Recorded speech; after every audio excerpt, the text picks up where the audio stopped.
I was warned several times to stop the all-nighters. But I enjoyed them so much, and the stubbornness in me said no to hell.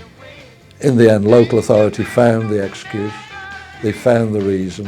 Frank Elson, Edwin Starr, several people supported the case against the torch, and we were fighting a losing battle, but it was not on the drugs issue. I persuaded Chris Burton to run an all-nighter at the torch, and he never looked back after that. The torch was most memorable. One of the main things was that all the dancers would be there dancing away, and unfortunately technology wasn't particularly well advanced in those days, and from the DJ's table the wires used to run across the stage to a plug at the back of the stage, and quite regularly people would be going up to ask for a record would trip over the wire and immediately the whole club would go silent. From bouncing to dead instantly.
When the torch closed, I was totally gutted, to be honest with you.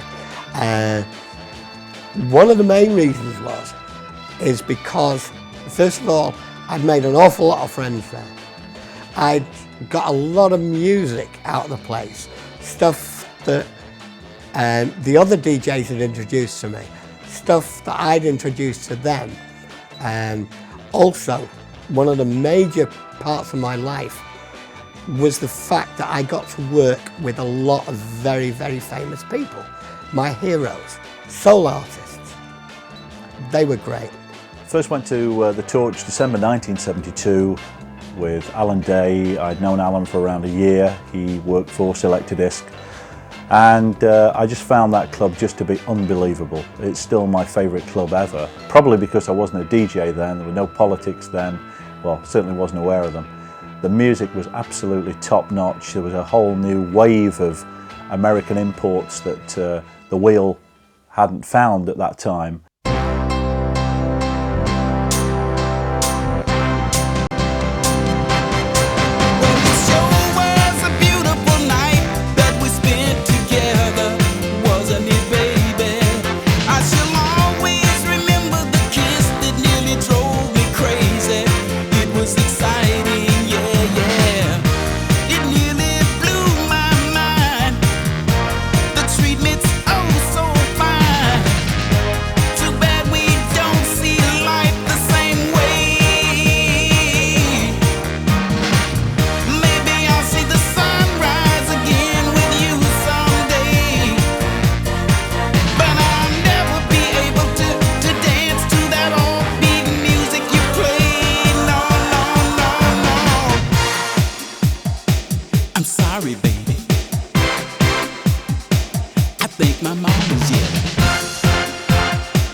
Listen, baby,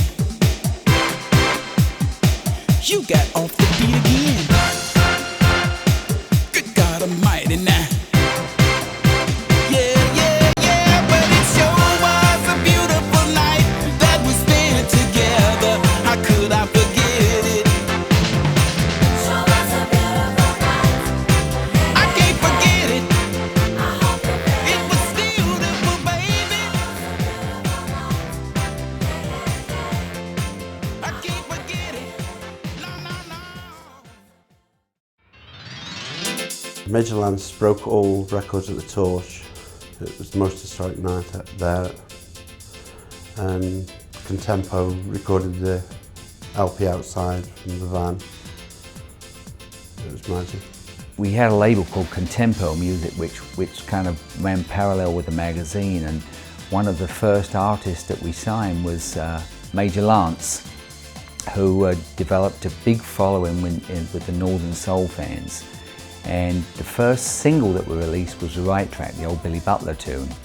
And I'm trying to remember the exact timing on this, or actually how it went down, but I know that Major had done a show at the Torch around the same time, and a bunch of the guys from the office had gone up there, and we got talking with Chris Burton about the idea of doing a live album there.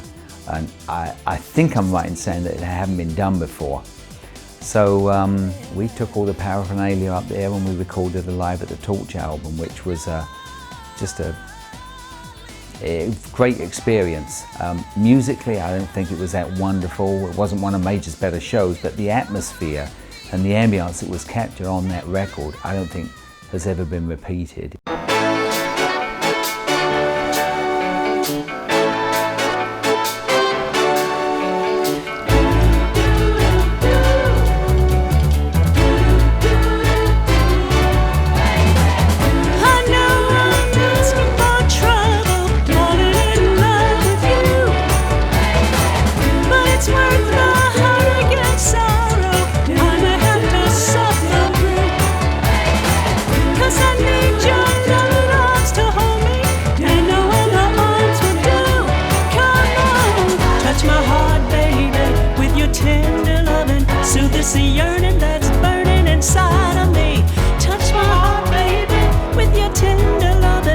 Come on,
just burns with desire for the thrill of your romance.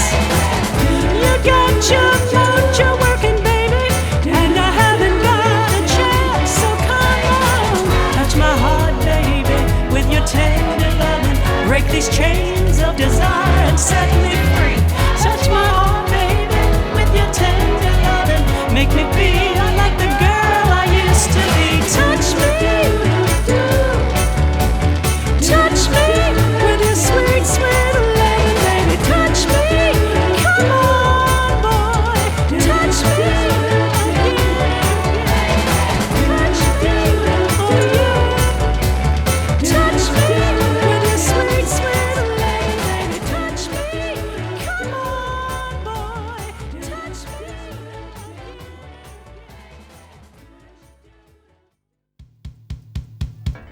As a DJ on the rise, it was really important to me to get on the torch. I fought so hard, Tony Jebb fought for me, finally started in November of '72. By the time the torch closed in '73, I was its head DJ. And the torch was the blueprint, the forerunner of what was to come later. It was the forerunner of Wigan Casino. In fact, it was the forerunner of clubs today like the Rocket and Togetherness and stuff. The thing about the torch is that it was a huge, cavernous, great big round circular dance floor with a balcony overlooking it. It held 1,600 people at a pinch, and it was what Northern Soul all-nighters were to become for the rest of the next 30 years. The Torch was just a big, cavernous club that was all dance floor, virtually no seating area, swimming baths for toilets, as are all all-nighters. That's the usual all-nighter trip. The toilets were always a disgrace. You always ended up wading in water up to your ankles. With quite a big stage where the DJ used to sit, Alan Day and those guys. And two kind of alcoves up the side where people used to sit down and do whatever business they were doing up there. Most of the records were sold up there. Quite a lot of the gear was sold up there. But it was just a heaving mass of bodies dancing all night long.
The first time I went to the Torch, I remember I hitched down there with another girlfriend of mine, and we were determined we were going to get there and we couldn't get a lift. So we hitchhiked down there and we went on a huge big truck and we were scared to death, but it was well worth that risk to get to the torch, which was just unbelievable. And just thinking of that was just amazing. I would never normally do something like that, but I was just so determined to get there. I had to be there on the first night. First all night was myself and Johnny Beggs, Colin Curtis, Alan Day. The walls of the torch behind the stage had actually got silhouettes of soul artists painted on them from a guy from Allsager, actually, just up the road from where I live, called Tony Bembo. And he did silhouettes, Edwin Starr, and I know Edwin Starr is definitely one, but I can't remember who the other ones were. But I think that whoever's actually got those has probably got quite a collectible item.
The torch, to my mind, is when the soul music went on to another level. It had a capacity for over 1,600. They had 5 DJs at various times of the night. Great music, continuation of great music.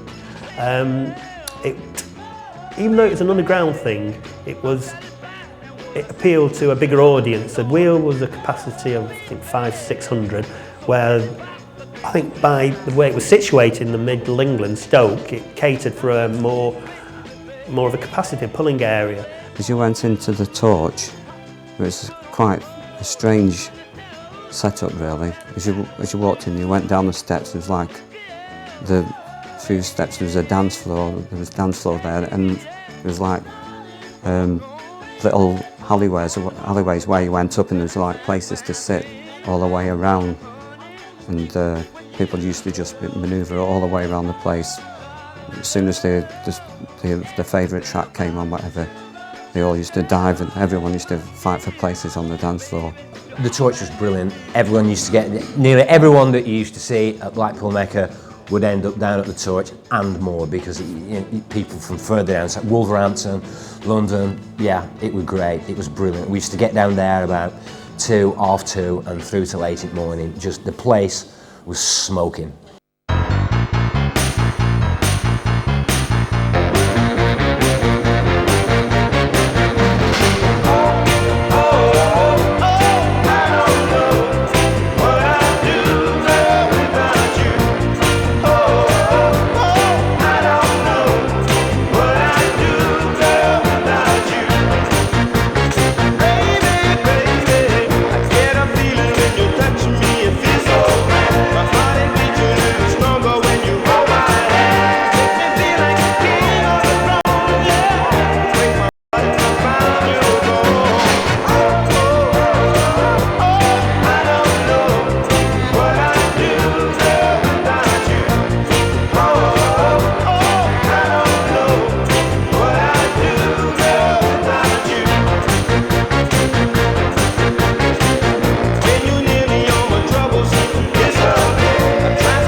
The torch was exciting. I should think I was about 20 perhaps by then, and it was my first example of a big club. I'd never been to a club with more than about 150 people dancing to Northern, and it was similar to feelings at Wigan later. Big, hot masses of people, lots of very cool-looking characters, very dubious-looking characters, and great music pounding out all night. Very exciting venue. Some nights at the Torch you'd dance all night, and then other nights you'd just stand there talking to the same guy all night long. And eventually you'd move in the morning and fall over the pile of cigarette ends at your feet, and chewing gum. Chewing gum, that was another thing. I packed up chewing gum. You used to bite the side of your mouth out.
Part of the Torch, before it was a cinema, was a church. The right-hand part where my office was, which is the house part. And on that spot there was a church.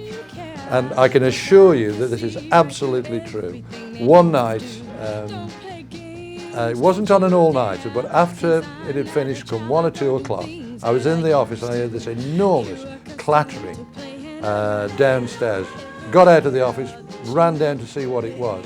And I actually saw a brush, a mop and a bucket going across the floor by itself. That is true, so help me God. When they were pulling the torch down, my brother went up one night after some souvenirs, and this is the G off the golden torch, and he pulled it down off the front.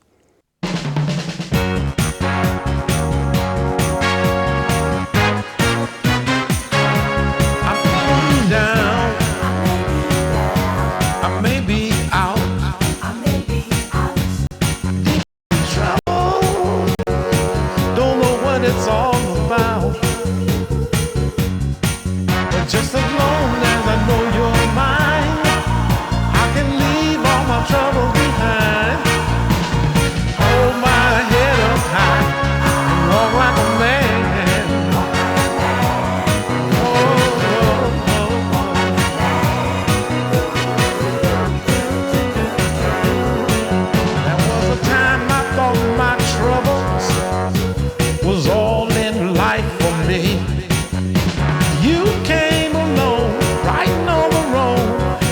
me back in misery. Just as long as we're above the bar, you're the one that I really, really love. I can hold my head up high and walk like a man.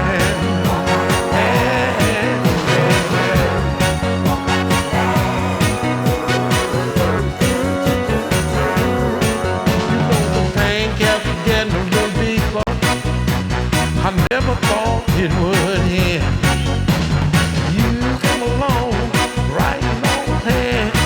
That's when my life began. Ooh, baby, baby, baby, baby, baby, baby, I love you. I wish that I could do a little bit more for you. And that my tears don't flow no more. Oh, like we did before. I can hold my head up and walk like a man. Ooh, walk like a man. I keep on walking.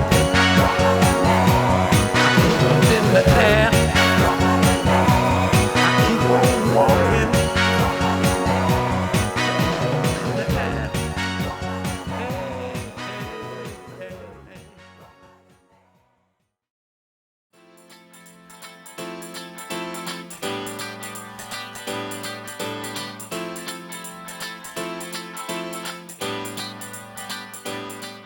The Torch had to close. Chris Burton had been forced to close it down by the local council and the drug squad. By that time I was the head DJ. I was very sorry to see it go. We then entered, probably from March till July 1972, what I call the backwater period. What had happened is Colin Curtis and Keith Minchell had got the Mecca back and was dragging all the crowds down there. I was Chris Burton's head DJ, so he, when the Torch closed, decided to open the Top Rank in Hanley on a Saturday night. So there was I, going from Blackpool down to Stoke, and there was Colin and Keith going from Stoke up to Blackpool, crossing each other on the motorway.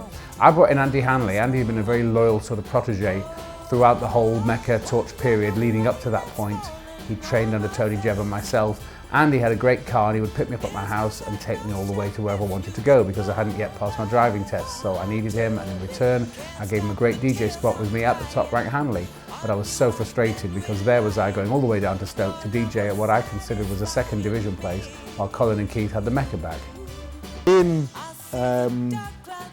was a little bit narked because he'd left Blackpool Mecca, where he was being quite successful, to go along to work at the Torch because the Torch was an all-nighter. And at the Torch, the people would travel from all over the country, and Blackpool Mecca at the time was perhaps not, people weren't quite travelling that far. Because there was no alternative venue at the time, and Top Rank at Hanley was something that pulled people from all over the Midlands. And eventually, as the months went by, Ian was offered his job back at Blackpool Mecca.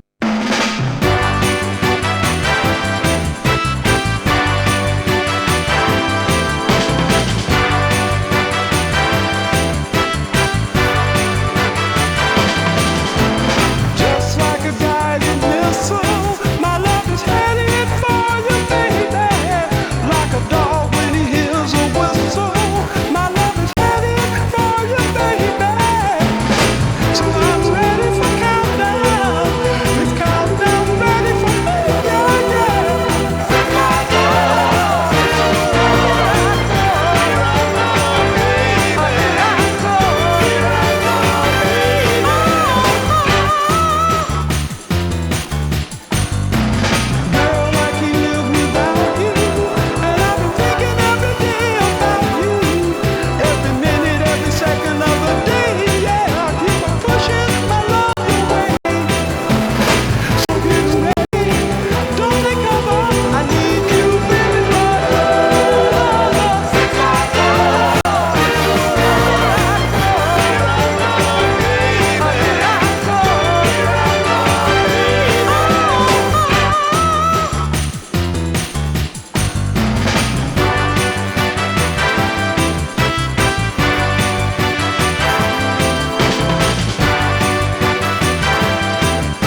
The thing that amazed me at the top rank suite at Hanley, we had this pokey little room tucked away upstairs that would have fit into the Highland room 10, 12 times, but the quality of the sounds that were being played attracted people, and we found we were attracting people even from the sort of Blackpool catchment. The ironical thing is, I can remember once having played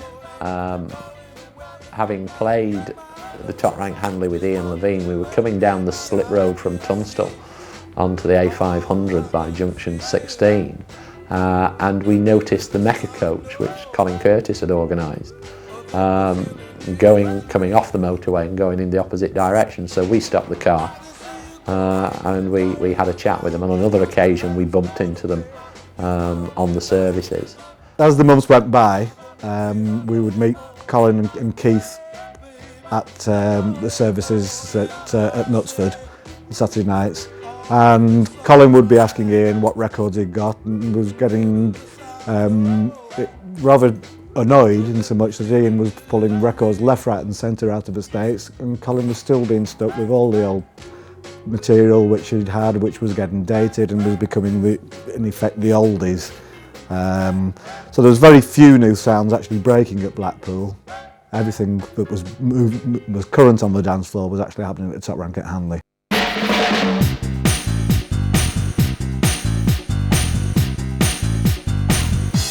My mother said, son, you let that girl go. She's pulling you out. But my daddy said, son, hold on, because your mommy don't know.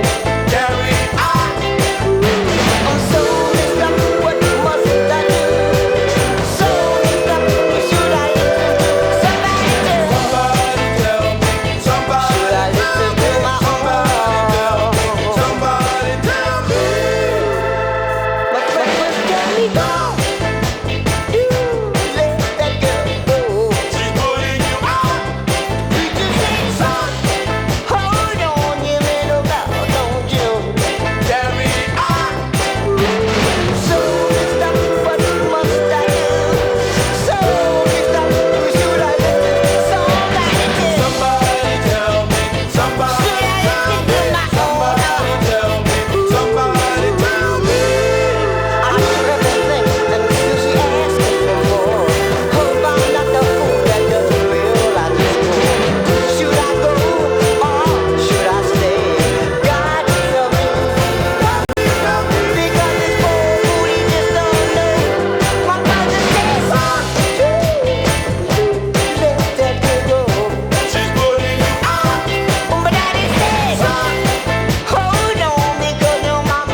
I remember the demise of the torch.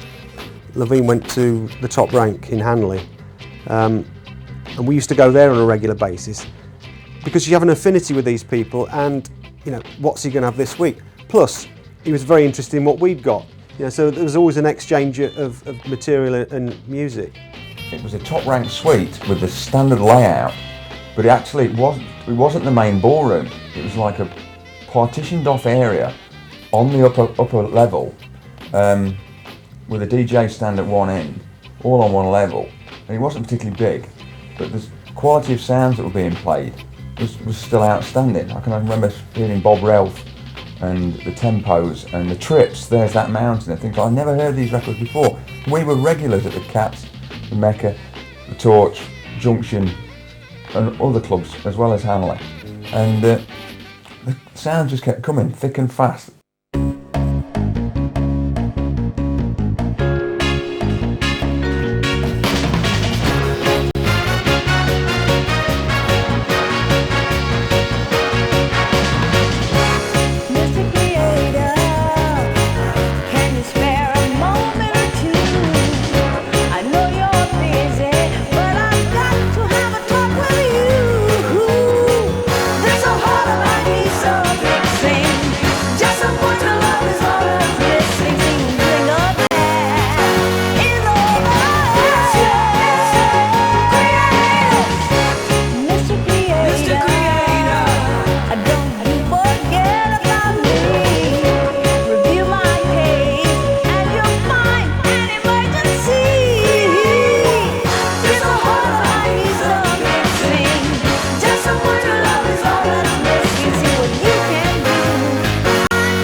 So after a couple of months of me doing the top rank and Colin and Keith doing the Mecca, Colin and I started to scheme together because Colin wasn't happy DJing with Keith Minshall, I wasn't happy going down to Stoke, so we decided to plan and scheme to get me back to Blackpool with a triumphant return. Of course I didn't dare tell Chris Burton at the time because I didn't want to be out of a job, so I carried on doing the top rank, which was getting a nice reputation, all the record collectors were going to, and was becoming very well known for discovering sounds. But the thing is, all coincided with the greatest period of discovery of Northern Soul ever, because the summer of 1973 was what I consider to be the golden glory years of Northern Soul. That was when I went to Miami, found the Goodwill sort of Salvation Army Oxfam type of shop with 250,000 radio station demos sitting there, all different with no sleeves on, to be sorted through, and over a 10-day period hand-picked 4,000 of them, which discovered the greatest ever Northern Soul finds in history. And I came back with those, the best records ever found, the LaRue, Frank Beverly and the Butlers, the Salvadors, and returned triumphantly to the Mecca with Colin, and Northern Soul has never looked back since. Ian Levine had been doing the top rank from March to June of '73, at which point he went to the Mecca with Colin. At that point I took over at Stoke Top Rank, and with me was Keith Minshall. Keith Minshall was the name DJ really in that area, mainly for his Torch connection. I soon found when I was there that people like Mick Smith came up from London with records that hadn't been heard before, things like Dottie Cambridge and various other MGM records, and I soon found that if they're going to be broken, I would probably be doing it, because to me there's two types of DJs. There's the DJs who play the popular known records, and there's the ones that have to break them.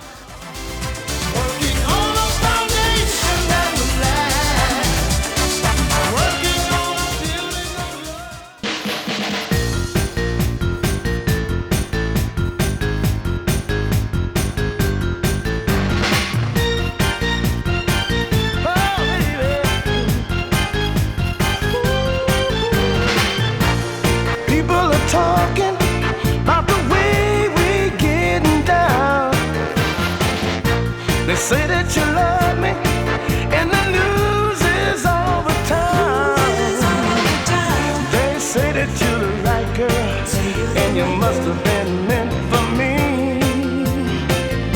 Man, I know they're right, 'cause you are a sight each and every night. With you next to me, it's so heavenly. Honey, can't you see? This love was meant to be, with a talk of the grapevine.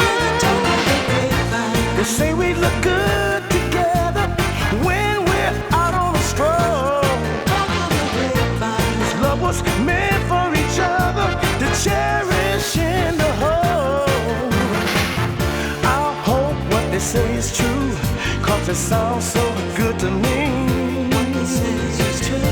Man, I know they're right, 'cause you're out of sight each and every night. With you next to me, it's so heavenly. Honey, can't you see? This love was meant to be, with a talk of the grapevine. Oh yeah, talk of the grapevine.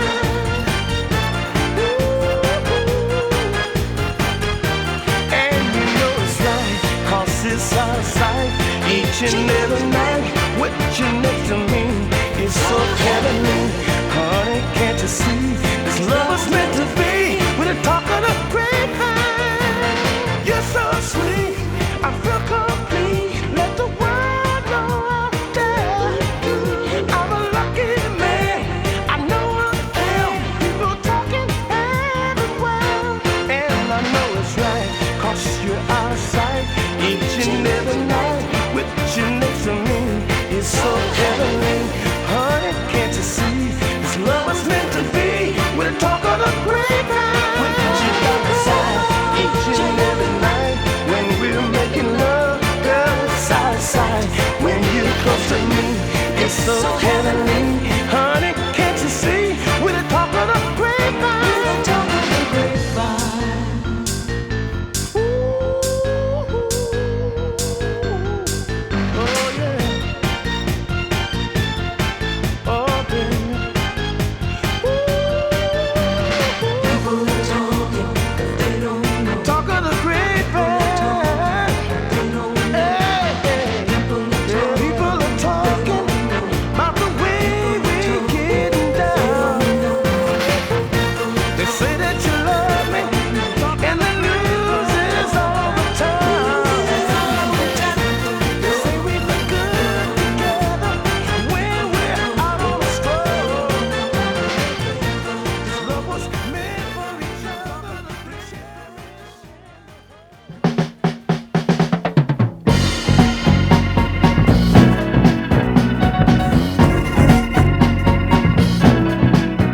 different periods at Blackpool.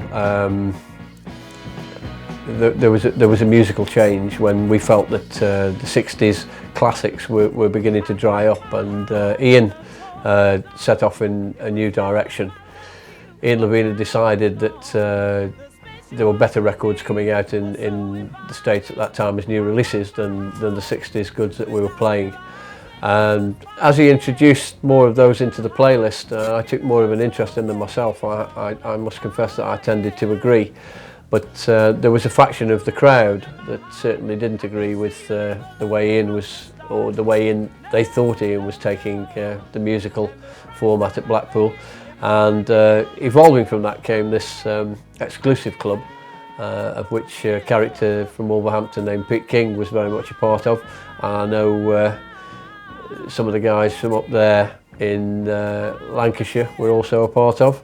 The Ian Levine Must Go Club, which over the weeks evolved into a controversial set of people who went to the far reaches of making badges and some t-shirts and banners to the effect that Ian must go. Banners, well, huge banners in fact, that spanning 10-12 feet in length, that Ian Levine must go. Some of this paraphernalia was also brought into the old days at Manchester Ritz. There was no way that Ian Levine was going anywhere.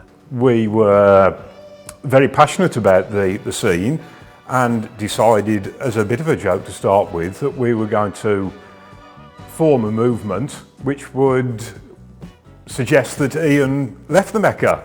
So a banner was made, and I remember holding one end of the banner, walking through the Mecca with the banner, and the banner said, "Levine must go." Okay, so around 1975, one of the Blackpool regulars, along with myself, hatched a plan to parade along the back bar of the Highland Room with an 11-foot banner.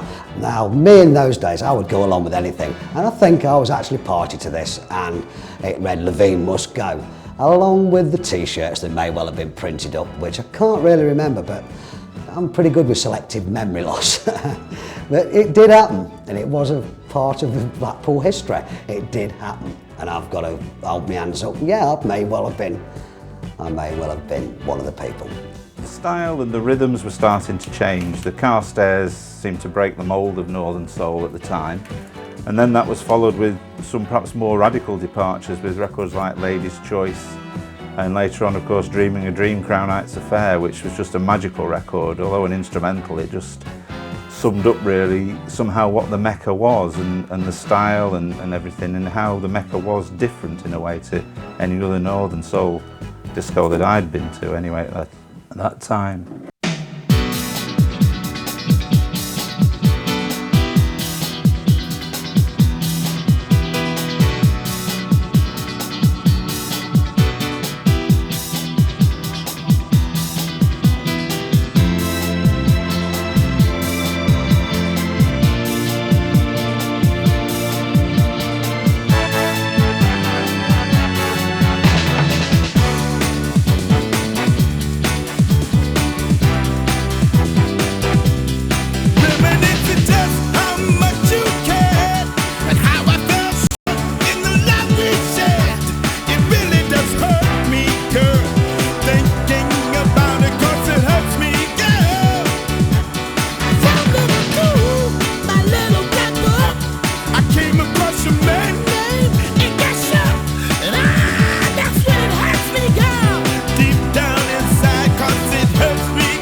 she made a name and got shot.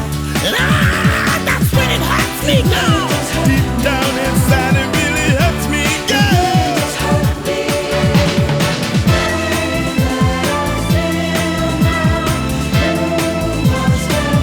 I know you found it way back when. Yes, you did. Woo. But you found somebody else to cling to. Somebody who will bring you love and happiness again. Yeah. Woo. Oh, I'm sorry, baby. Yes, I am. I gotta reap just what I sow. I know I do. Yeah, baby. Woo. Yeah, baby. All right. Woo.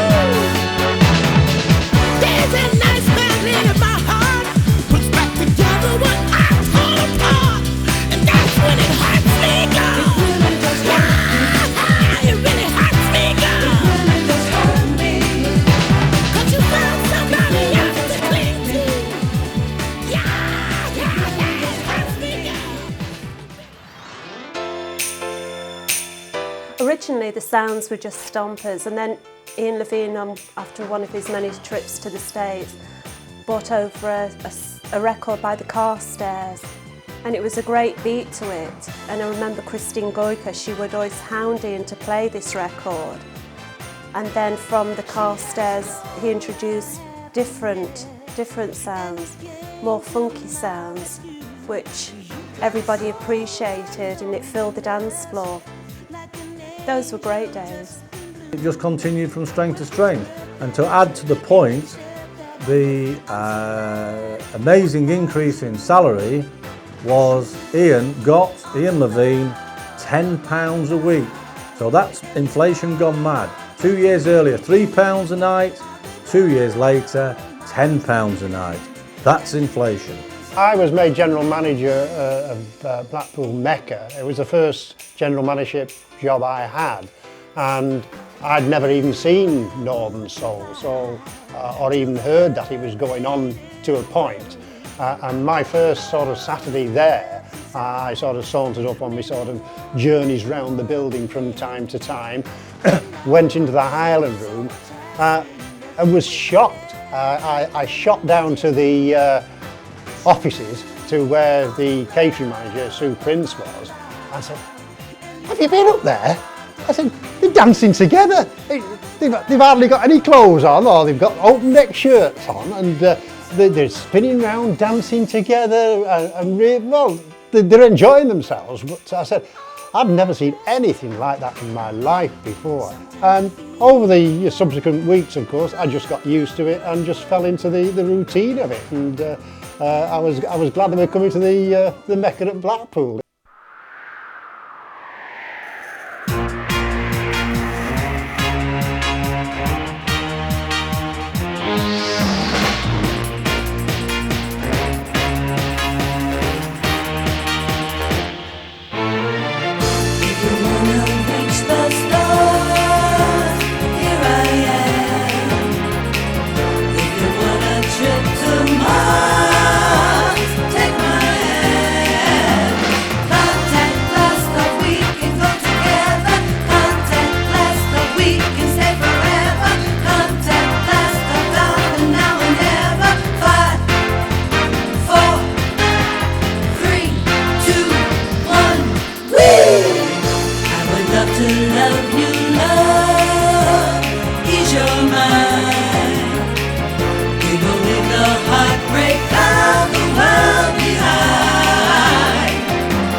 I think that status was the key to Blackpool Mecca.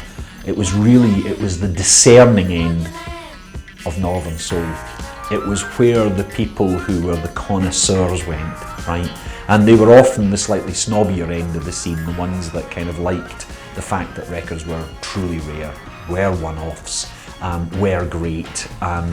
They were the ones that also dressed slightly more in a slightly more fashionable way. It was less wearing the uniform. Wigan was about wearing the uniform of Northern Soul. Mecca was about always being slightly ahead of the game. There was always a hierarchy at Blackpool Mecca. That was one of the things I liked about it, because once you got into that upper echelon of people that were in the know and then had the connections, yes, you could sit to the right hand or to the left hand of the stage. I was fortunate enough to have Colin Curtis take me under his wing, so I always used to sit with Colin in between his sets, and that was an envied position for anybody to have, to sit at Colin's right hand, as it might be. I really liked Blackpool Mecca. It was very different from anywhere I've been before. It wasn't so hot and sweaty, it wasn't full of hot and sweaty people. The music was different. You really had a chance to dress up in your best clothes and shine.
The thing about the Blackpool Mecca, here was a sense of cool, which was not forced in any way.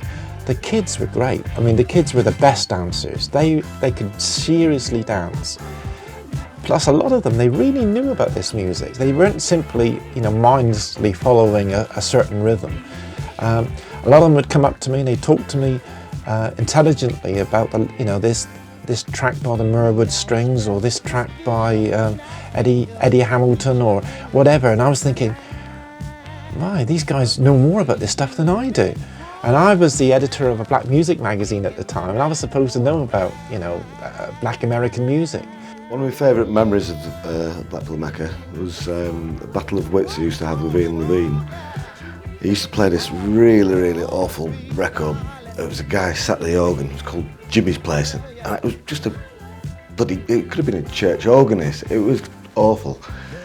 Anyway, over the weeks, I used to nip up behind the back of the stage and pull the power out to the record deck so everything would go dead. So people would be left stranded on the dance floor. Ian Levine would be running, what's going on, in his normal panic sort of state.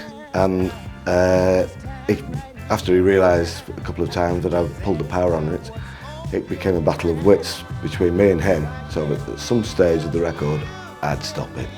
And it went on for weeks and weeks and weeks, and it was quite a good crack. The music was tending to move more towards, at first I think it was like the Miami stuff, there's quite a bit of Miami stuff came in, then there was like New York stuff coming in, but there was influences coming in from a hell of a lot of other places than just Detroit and Chicago. Some people could hack it, other people couldn't. I was stuck in the middle with like friends from Wolverhampton that were wanted it to stay traditional, and friends from like other parts of the country, usually further to the east, northeast of where Blackpool was, and they sort of like tended to like the more fashionable end of the Highland Room, and they sort of wanted the music to go further, and I was being drawn more and more close to these people that like I thought they had a different outlook and a better outlook on the way the music was going. There was some excellent tracks. The Carstairs is one that really was groundbreaking for its day. Then there came 7 Day Lover, James Fountain, which was got to have been the most sought after record ever at Blackpool Mecca and right across the country. It was a milestone, a literal milestone in the Blackpool Mecca's history.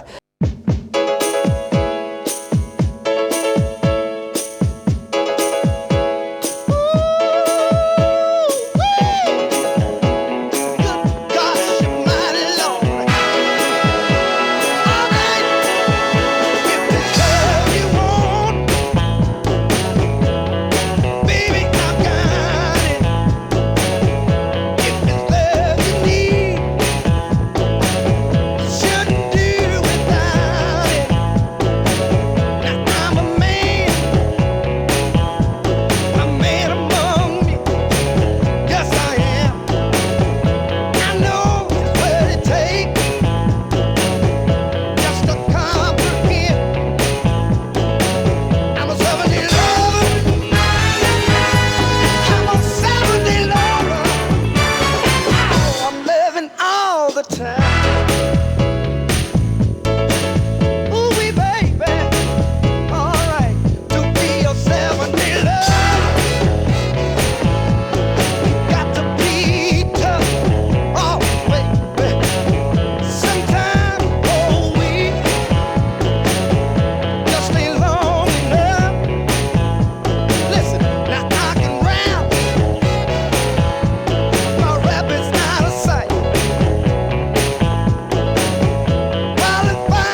When the music started to change, I would say I changed with it, I accepted it.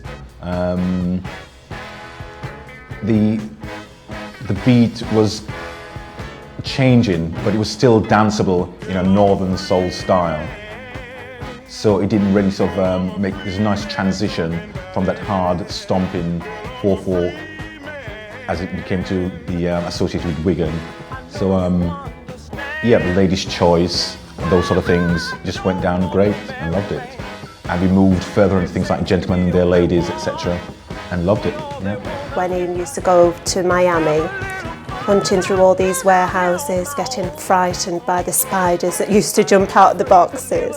I'll never forget when he used to write me these letters from Miami when he stayed at the Four Seasons Hotel, and how terrified he used to be when he was going through warehouse after warehouse after warehouse, looking for these records that were elusive, and just wanted, you know, something that would create more and more atmosphere at the Highland Room. I ran a club called the Northern Soul Club, and I was very interested in the Mecca at Blackpool. My ambition was to run a promotion at Blackpool Mecca. I got in touch with Ian Levine, and we got Junior Walker and Edwin Starr. We had about 3,000 in that day. It was the first all day that Blackpool Mecca had ever run, and Junior Walker was the first time he'd ever done I Ain't Going Nowhere. He was in the dressing room for about an hour practicing. His son was on the drums, which was a big success. Edwin Starr had got his whole American band with him, and it was absolutely massive.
I think one of the most important things about the Mecca in those days is they were breaking new music. They were playing Black American music. Of course, most of it was Black American music on the Northern Soul scene, with one or two exceptions, but they were playing stuff that was actually being released in the States.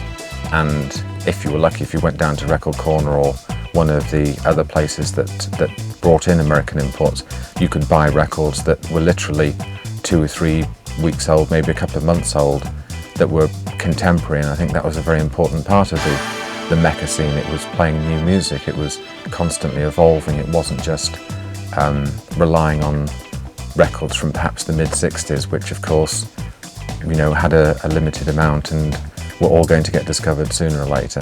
The Highland Room, where the soul scene was held every Saturday evening, I think possibly we made more money from the Northern Soul people than we did from the other uses that the Highland Room was put to.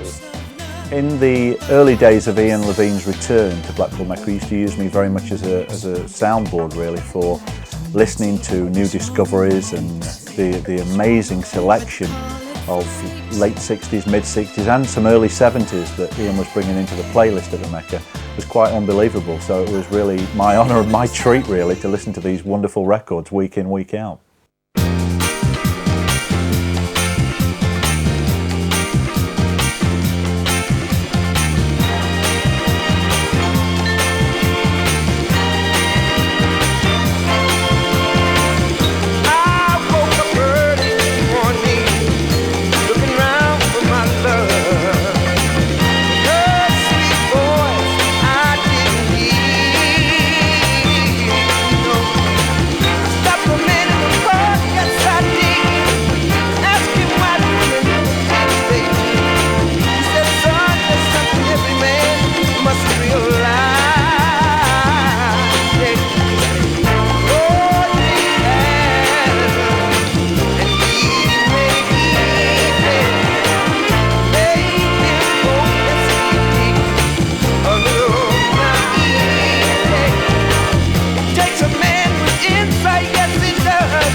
First time I ever went to the Mecca, I was taken by Richard Watt, and he asked me to go because I would drive him there, basically.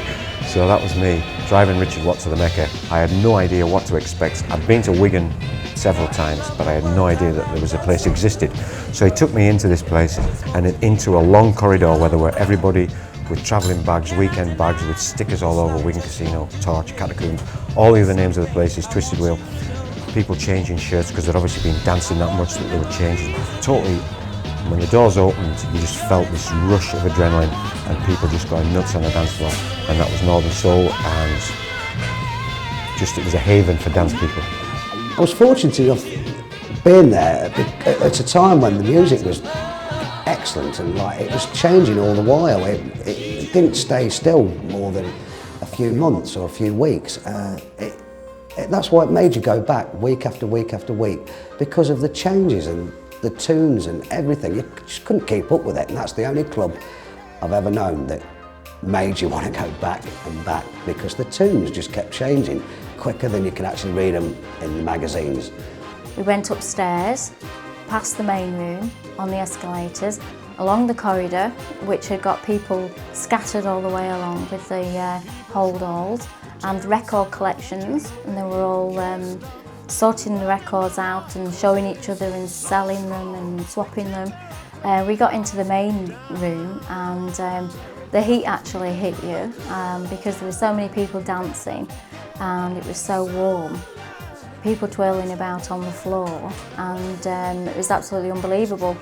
I'd never seen anything quite like it because we'd only been to the Var, which had quite a small dance floor. It was quite a modern place, and the Highland Room was quite big compared to it.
When Ian Levine used to come down for his money on the Saturday evening after he'd sort of done the sessions, we used to have a chat, and he used to grumble about how much we were paying him, which was nothing.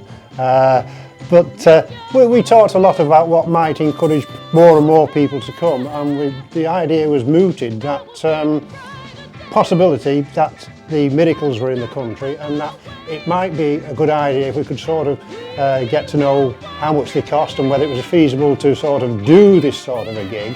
And fortunately enough, it was sort of coming very close to a bank holiday, which was a better idea for us to allow the Northern Soul to have the building for the whole day. We used to call them all dayers, and in actual fact we did book them, and I think the actual attendance for that day was about 3,700, which was in actual fact an all-time record for the Mecca at Blackpool for any event they'd ever had at any time in its existence. Coming up the motorway with Colin Curtis on a Saturday evening up to the Blackpool Mecca, Colin and I would sit in the car and scheme and work out a way that we could out Levine, and it worked week in, week out. One of the famous ones, one of the most outstanding ones, was Colin playing I'm going to tear the roof off this sucker, and it worked so well because it caused such a scream right the way around the Highland Room. Everybody knew what we were going to do, and we did it, and Ian's face was like a picture worth $1 million every time. Colin would, you know, and I would be party to Colin's little pranks and that, and we loved it. Tear the roof off this sucker. On the last night of the Island Room, I wanted some souvenirs, so when everybody had gone as usual, we were always hanging around at the end, so I ripped these off the wall. So this is one of the panels from the back of the Mecca, back of the stage at the Mecca.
I got my interest in Northern Soul mainly from going into the Highland Room and then going down to the Torch.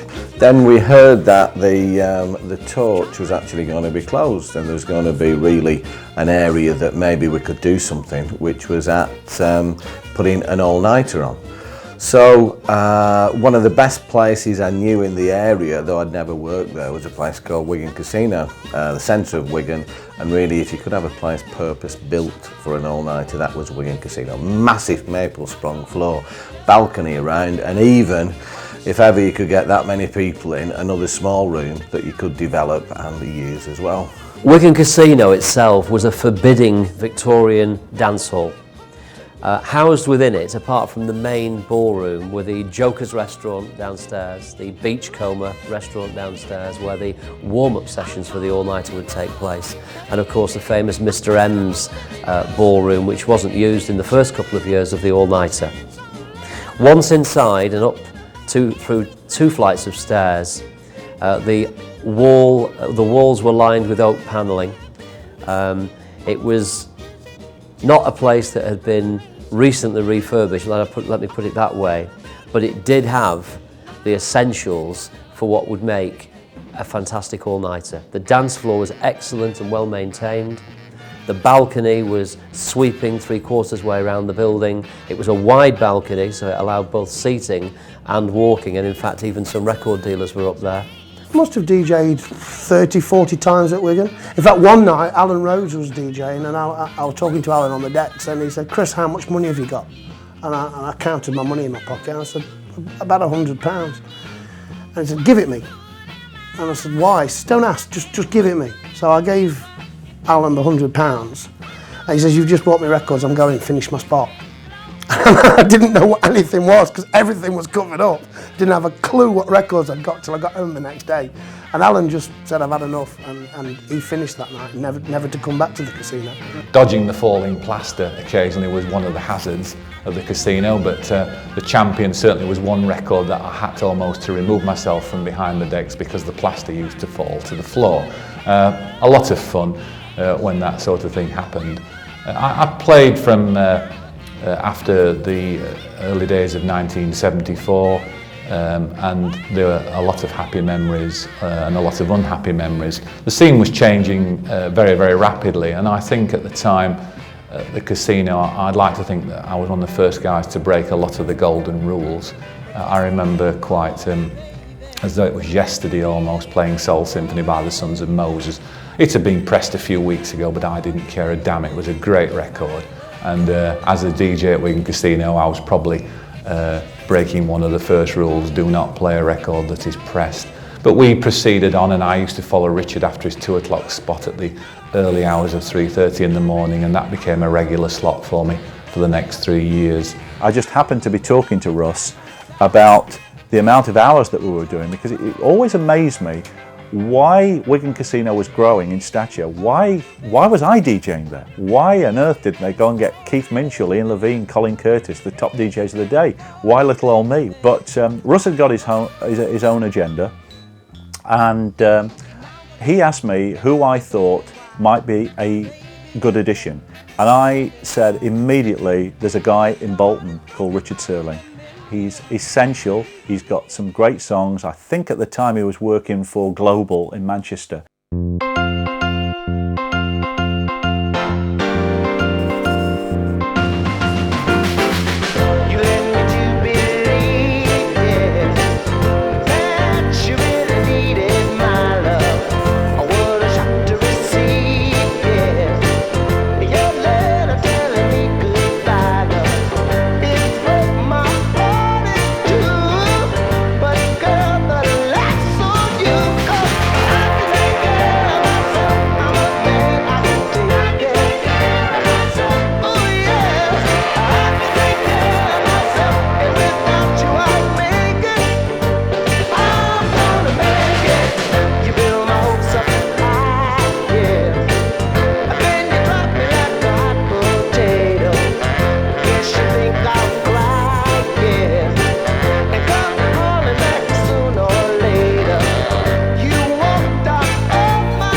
Wigan was fantastic. Just the atmosphere, the size of the place, the layout of the place, you know, the huge dance floor format, the balcony, fantastic. You know, the liquid nicotine dripping off the ceiling in the form of condensation, all those things for me, you know, the smell of brute in the toilets. Fantastic place. And for me, Wigan, really, nothing's come quite close to it, nighter-wise, in terms of an atmosphere and a buzz, and, you know, standing in the queue outside, hoping you were going to get in. You stood there as a DJ, you really did feel that you were at the fulcrum of something which was very, very powerful. And you, as a DJ, could get so much fantastic satisfaction for seeing all those people up on the dance floor to something that you'd been able to select for them. Kev, I was showing him some records I was selling at the time on the DJ stand, and he said, Dave, look, all you have to do is press this button. And I said, well, I've done it in the army, it's all right, I can do this. I said, the only one thing, I haven't got any records. So he shot off to the toilet, and he'd locked his record box. And a very poignant moment came about. I put Move On Up, Curtis Mayfield. It was the first thing that came to hand. And I've never forgotten it. From a 3-second pause of, how can you play this, Dave? The whole place erupted. I've never ever forgotten it, and everybody got on the floor. And I suddenly thought, hey, we've got something here. Why not let's dig out records, of which there was thousands of copies, and play them. They're still good, they've been missed only because there was thousands of copies. Wigan was a bigger venue, you know, like a huge aircraft hangar type thing. So you've got a bigger crowd. They were there all night, so again it was a different sort of feel to it. But again, it was the most exciting visual scene. And yet again, I was standing up behind, in this case, Russ Winstanley, Richard Sterling, Kev Roberts, watching what they were playing, watching the crowd reactions. And in there, there were a lot of records that were average. You've got to say, there were a lot of records that you thought, well, it's only the dance beat that's working here, this is not a pop single. But there were several that you thought, now that's a pop hook in there, that's a hit record if somebody had it. You know, if somebody put it out properly and promoted it. And it was those ones I tried to pick up for Pi Records. The most amazing thing about Wigan Casino was that you could stand there at 8 o'clock on a Saturday night, it'd be empty, and you'd see this cavernous thing. Actually, you'd feel a bit sorry for it, because you'd look and you think, this is a geriatric, this is a dinosaur from an old age that's passed. And then 5 hours later, at 1 o'clock in the morning, you'd stand there, and this amorphous being would suddenly have been born. And here was a club that had no money spent on it, probably since before the old king died. And it was a wooden cavern, and the wood was flaking off the poles that supported the upper floor. And the upper floor was never really used, so it was dirty. And you'd walk around and you'd kick the old Coke cans and things because nobody had cleaned them up for about a month or two.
The casino was a run-down old building from the outside, but it meant everything to an awful lot of people. From the outside, windows were broken, posters were peeling off the walls. Obviously, it'd just been neglected for the last year or so of its life. The building itself, you'd go through the 2 large double doors,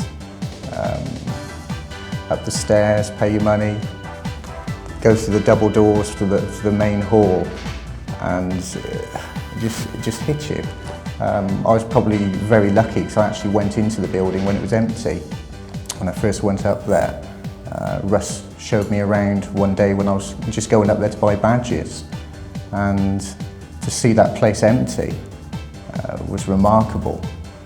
The smells, the light coming in from the skylights. Within 5 minutes of the venue opening, the front of the stage would be lined with the carrier bags that people would bring their changes of clothing in, and by 12:30 there'd be 800 people on the dance floor there enjoying all the sounds that would be played. I remember queuing up outside Wigan Casino, and I was very nervous because I'd never been before. And what made me even more nervous was I was very, very sort of small for my age and always looked very, very young, and I didn't think I was going to get in, you know. And I can remember that old lady on the door looking at me and saying, "What are you doing here? Does your mum know you're out tonight?" sort of thing. You know, I was really worried whether I was going to get in that place. I was frightened to death, you know. I was still on my tiptoes giving her the money. I was very small for my age. So anyway, I got in there and walked in the place, and wow, what a fantastic, the atmosphere just hit me, you know. What a dingy hole it was. I remember that big fluorescent, there was one fluorescent tube, I can remember seeing it when I walked in. There was one fluorescent tube near the stage that brought all the white out that everybody was wearing, you know, all the white clothing out, and I just looked around and I thought, wow, blooming heck. I didn't know the tunes that were playing, but I'll never forget the 2 tunes that were playing. They just hit me straight away. Van Dyke's Save Your Love for a Rainy Day, which became a big all-time favourite of mine, you know. People twirling round on the spot, spinning round like spinning tops and going down on the floor, and oh, it was pumping, you know. My heart started beating fast. And I've got to get on the floor, I've got to be a part of this, you know. Fantastic. First time I remember going to Wigan, it was pretty empty. I know you had to have membership before you went, but I'm pretty sure I never had a membership the first time I rolled up there. There was no queue outside, you just walked straight in and straight up. I didn't go again for about 6 months. Next time I turned up, couldn't get near the door. The place was chocker, it was heaving.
I actually really enjoyed Wigan.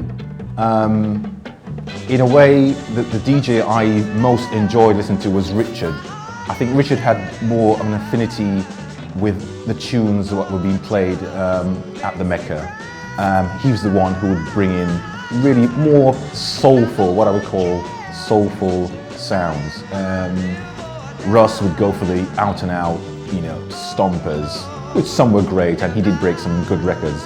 But Richard, I think, you know, had more sort of class about the records that he played. The first time I went to Wigan was on the way back from Blackpool Mecca, and I was too tired to go in. I slept in the car and I went in for the last half hour.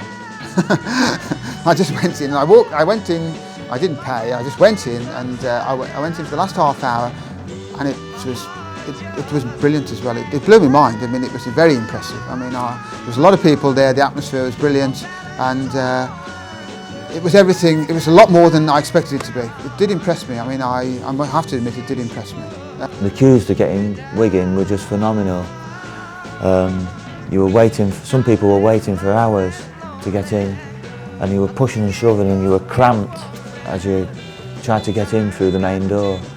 When you actually paid your money and got in, the smell of Brut is what you smelled, and the sweat was just, and the heat was just phenomenal. And it was just a mass of people on the dance floor. There were lots of politics on the scene at the time, but I'd already decided that I was going to do my thing, and as far as I was concerned at the time, to hell with everybody else, except the people who paid the money to come in, the dancers. I played to them.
I should have stayed and rode out the storm, and who knows where it might have taken us. But as indicated on the Wigan Casino story, the 25th anniversary double CD, in the sleeve notes there it talks about Disasterville 1 and Disasterville 2. Disasterville 1 being The Ventures and My Heart Symphony, Gary Lewis, which I didn't really want any part to play in. But had I stayed, I would have encountered Disasterville 2, 9 times out of 10, Muriel Day, Don't You Care, The Buckinghams, Joe 90 and many other horrors. Wigan Casino really went off for me when they started. It was a mad scramble to play anything that had the right dance beat. It started with Gary Lewis and the Playboys, which was the most appalling record, and I had a big row with Richard Serling about it once. It then moved into what I can only describe as, I mean, at the time I hated it, but today looking at it, it was just so funny, it was untrue. I didn't like Wigan Casino. I gave it a fair chance. I went several times, more than just a handful of times. I didn't like the atmosphere. I didn't like most of the records. This was in the time when it wasn't what's in the grooves that counted, it was how many beats there were to the bar, and you were starting to get elements of awful pop, or even good pop, being foisted on the listening and dancing public as Northern Soul. Much as I like a record like Brian Hyland, The Joker Went Wild, it's not a soul record. It never has been and it never will be. But it nonetheless, in my mind, typifies the kind of records that were being played at Wigan more than any number of great soul records that the place might have broken. When it was packed, when there was 1,500, 2,000 people there, whatever, you would look down, it was just a sea moving, and it's a great sight. I mean, the only thing I can compare it with is the Ritz at Manchester at the moment, when you look down onto the wooden sprung floor, and it's just a sea moving in time. And then obviously during the records there'd be people clapping. The sound would be nothing too sophisticated, but it worked. It was a booming, powerful sound which fitted perfectly with the music that was played at the casino.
Mike Walker was really one of these people who lived 24 hours a day. I try to be able to switch off and can and have two different lives, or probably about 5 different facets to my life, but I try to switch off sometimes and have time, quality time with family and friends and things, and probably people away from the business, so you can get away from it. Mike lived it 24 hours a day.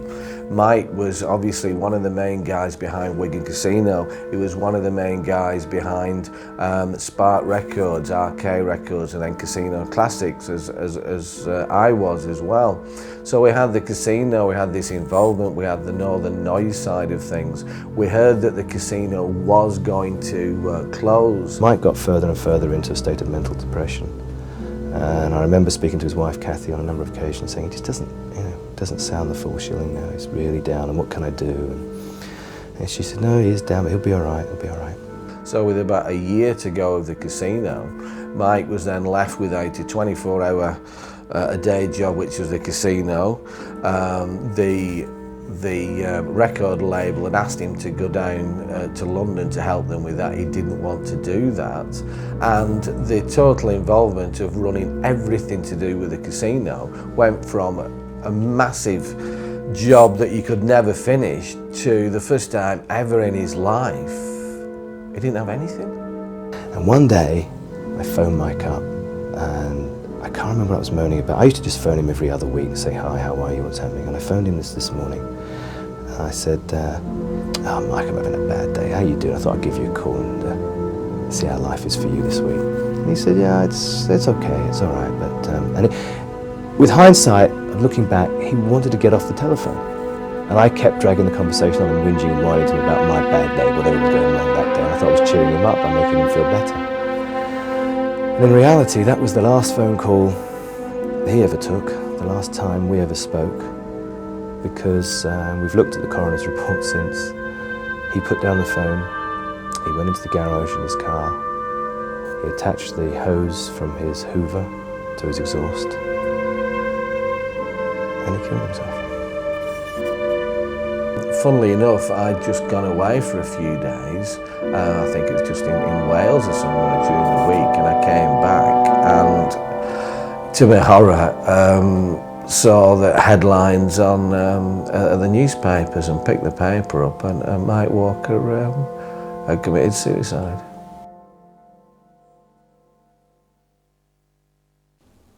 I often think, was Wigan really that special? Has the legend been created since the doors closed by some individuals? Yes, of course it was a very important part of the Northern Soul scene.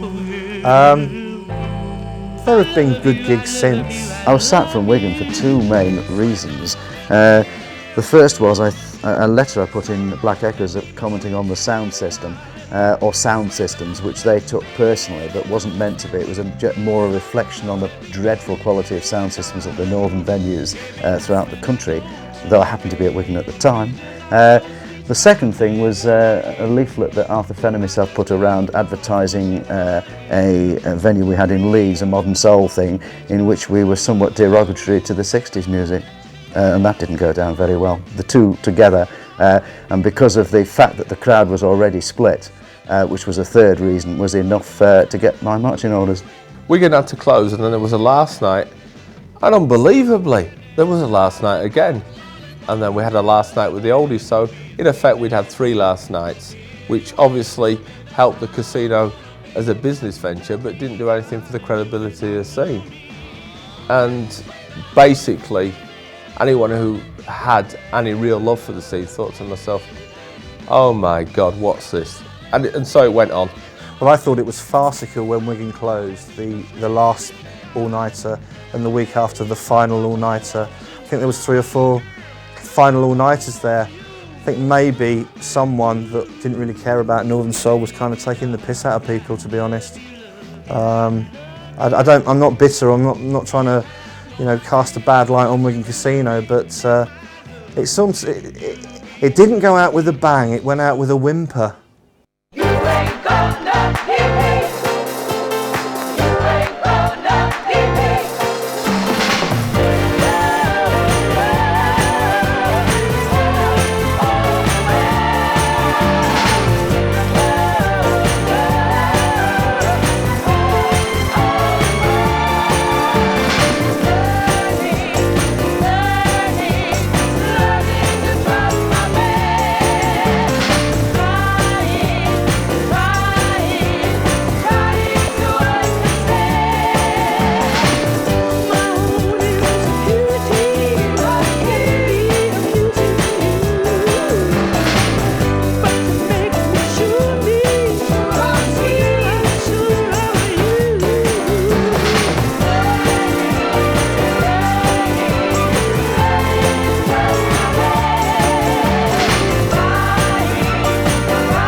Oh Lord,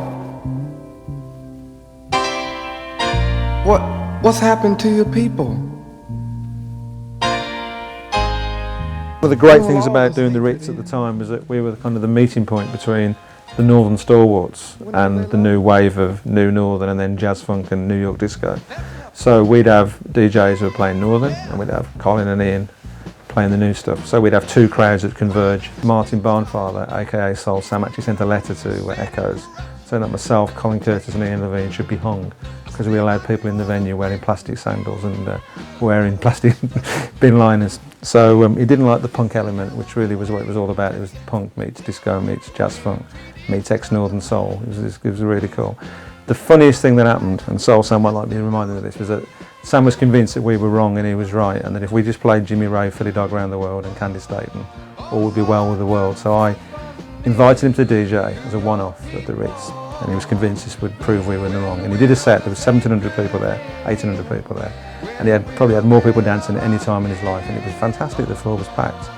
Ian Levine came on with a grin, looked at Sam, and Sam had filtered one, and he just played Car Wash, Rolls Royce, and from the opening clap of Car Wash, all the Northern Soulers who were on the floor carried on dancing, and this horde of other people ran on the dance floor, and it was like, looking down, there was a sea of heads just dancing, and I don't forget, Sam just looked at Levine thinking, well, what's going on, this can't be right.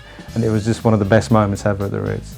The most successful all-dayers during this period were undoubtedly the Manchester Ritz, which had been promoted by Neil Rushton. And we created a mixture of music at the Ritz that became unique. Dancing at the Ritz was of course added to by the fact that the huge dance floor at the Ritz was actually raised in the air above the general area of the club and was actually sprung underneath by huge springs because it was originally built for ballroom dancing. They thought this would be an innovative way of adding to the way the floor actually interacted with people. But I think the all-dayers created a new interaction with this as whole seas of people were actually lifted up and down. The Ritz was never another Northern Soul all-dayer. It was a hell of a lot more than that. It had a sprung dance floor. It had an all-day bar some of the time.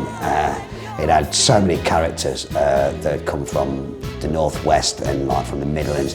It had people from everywhere. I wouldn't say it was actually a melting pot of people from the Northern Soul scene. It was more of like battle lines drawn up between whoever was DJing and whoever wasn't DJing, and like you would fall into one or the other camp.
Manchester Ritz was another important venue, as an all-dayer actually on the Sundays, which many people would go to after a standard weekend, which consisted of maybe Blackpool Mecca Saturday evening, across to the casino Saturday night, then on to the Ritz on a Sunday. This was run by Neil Rushton, and again, it had its own kind of music policy. Well, not a music policy, but the kind of records that that it broke there were much more of a kind of a shuffly beat. It was starting to move away, it seemed, from the sort of traditional stomping northern sound. And it ran from about 74 right up until the end of the sort of 70s. The Ritz Ballroom in Manchester was like the Highland Room, very, very plush, very, very modern. The dance floor was superb. You almost had to walk up three steps, I think, to actually get on the dance floor. And there were it was like a barrier around that you could actually lean against. You could actually lean against the railing at the Ritz, and you could dance without actually moving your feet, because the dancers were actually making the floor vibrate. It was fantastic. Yeah. Ritz in 1975 had developed as a third venue of note in the north of England. You had the Mecca, the Wigan and the Ritz. The Ritz was held usually at least a monthly basis, but sometimes fortnightly, and often a lot of bank holidays.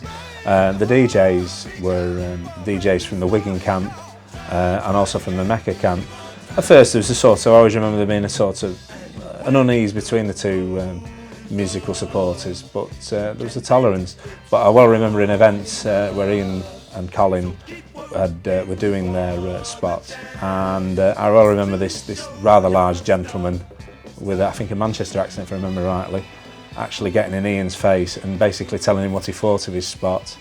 And I also well remember the local Mecca gang that was there from Blackpool. We all sort of stood around our DJ, what we felt was our DJ, we felt was an affront to him, really, to basically verbally assault him like that.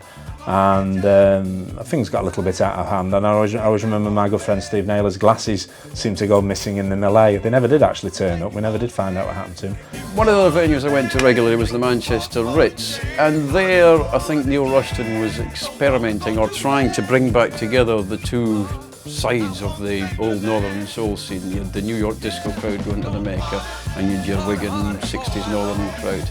And they were initially the same people. They were escapists that weren't happy with the mainstream. They didn't want heavy metal, they didn't want the pop crap of the day. But they'd split and separated very strongly. And had it worked, I think the Ritz would have been a great thing. Get them all back together, we're all into this decent music, etc. But it didn't work. People were too stubborn. I myself wore a Levine Must Go t-shirt, and you wanted to identify. We were only, 19, 18 years old. You still wanted to identify it as some sort of gang. It was a tribal thing, whatever. So we were the 60s boys, and they were this disco crowd, and they were all softies and namby-pambies, and we were hard and blah, blah, blah.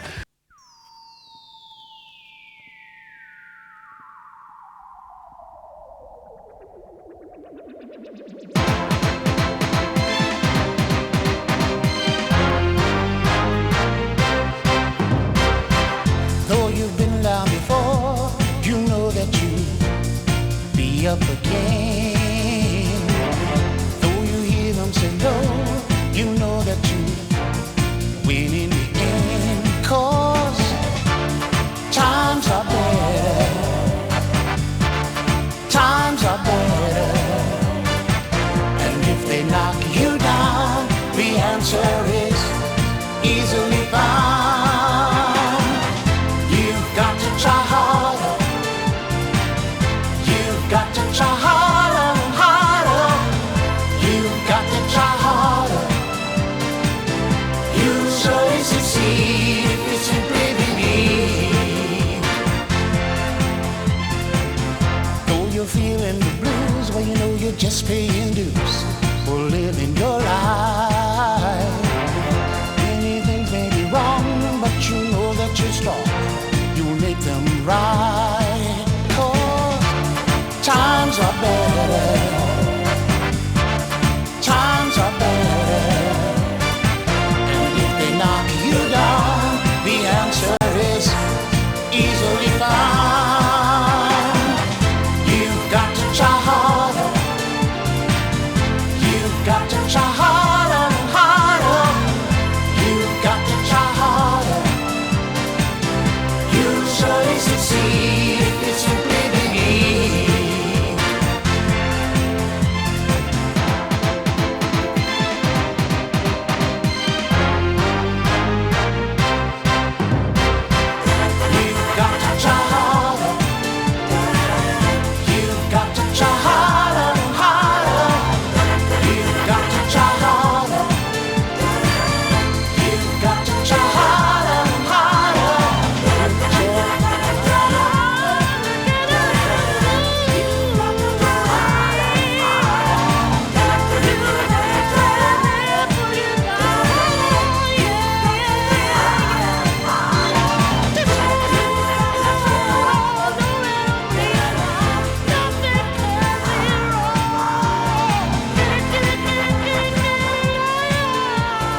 crowd asked for all-nighters, that's what they wanted. So I went and asked the management at the Winter Gardens and they flatly refused.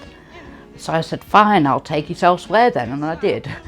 I remember the phone call to the management of the pier, which was run by the local council, and being very nervous waiting for the answer, and it took 24 hours for them to decide whether we could go ahead. And when the phone call came through to say yes, you can have an all-nighter, I just felt so elated. It was amazing. The all-nighters were originally on the pier, and they had problems with the people who ran the pier, and eventually they went to the Winter Gardens. Fond memories about doing the pier one night, one Saturday night doing the spot at midnight on the pier and thinking probably break history here, and let's do a spot at Wigan on the same night. Set off in the car across country, all the lights fail on the car, rapidly changing fuses in the dark in the Lincolnshire countryside, and finally getting on the motorway and arriving at 6:30 on the Sunday morning at the casino, to be faced by who else but Russ Winstanley doing my spot.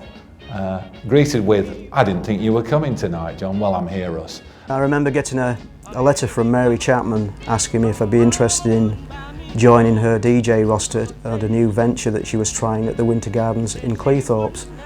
So of course I jumped at the chance because I'd only ever done local venues that I'd set up myself. So this was my chance to get into a scene that was huge at the time, that I'd read in magazines like Blues and Soul and Echoes. And yes, I wrote back or phoned Mary Chapman up and said, yes please, I'd like to be included in your DJ roster. And it went from there. We did the Winter Gardens in the small room, I believe, upstairs initially. And then we moved from there to the Cleethorpes Pier, which was a huge place to fill, but the DJs that she had on, which I think were excellent considering that the DJs were handpicked by Mary from various clubs up and down the country, but they weren't particular name DJs. They were just people who had a vested interest in the music, promoting soul music, and she thought that they could do the business. I think over a period of time, nearly everybody played at Cleethorpes at one time or another. It became a monster weekender, and the quote at the time was, anybody who was anybody in South Yorkshire was at Cleethorpes, you know, and that's basically why it was the Midlands, South Yorkshire, some from the North East.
about the pier is they had dressing rooms down the bottom under the stage, and so I went and took one of them for myself and thought it was a star probably then. But yeah, it was very successful, and it was the start of something what carried on and actually become legendary. I mean, you had all the DJs around you.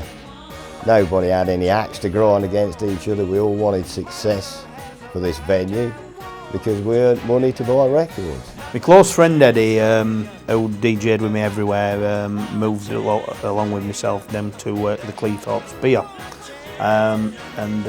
We've certainly expanded as popularity from the days of moving down to Cleethorpes Pier.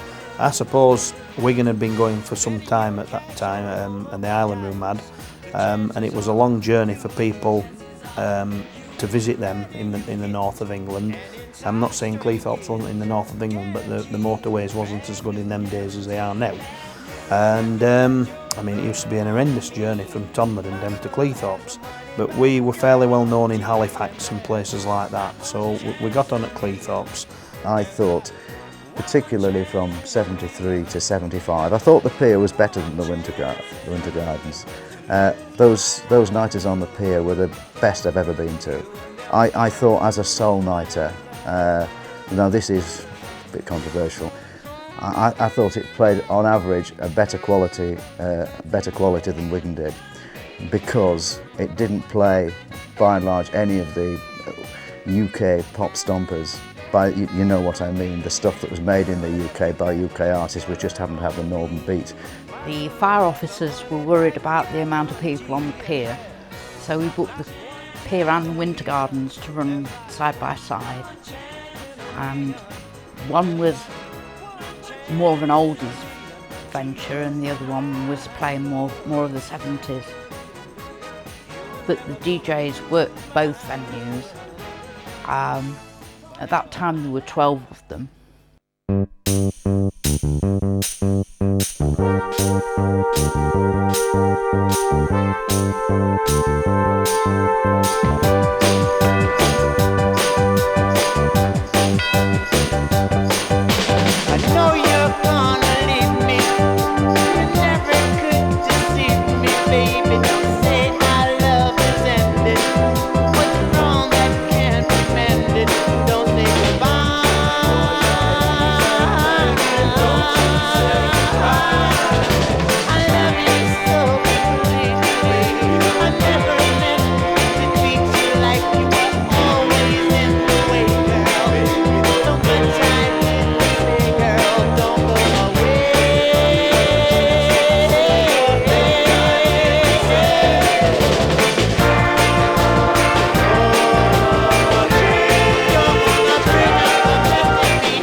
I started an all-nighter in Stafford at a place called Top of the World.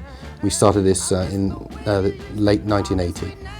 Out of a desire from a group of people, of other DJs that had been DJing at Yate and at Wigan, people like Gary Rushbrook, Dave Withers, Ian Clark, myself, who felt that all the other all-nighters that were currently happening were the same usual suspects DJing, nothing interesting was happening, and so we wanted to put a venue on for ourselves because we knew that there was an audience there for it, and that's literally, we took a chance.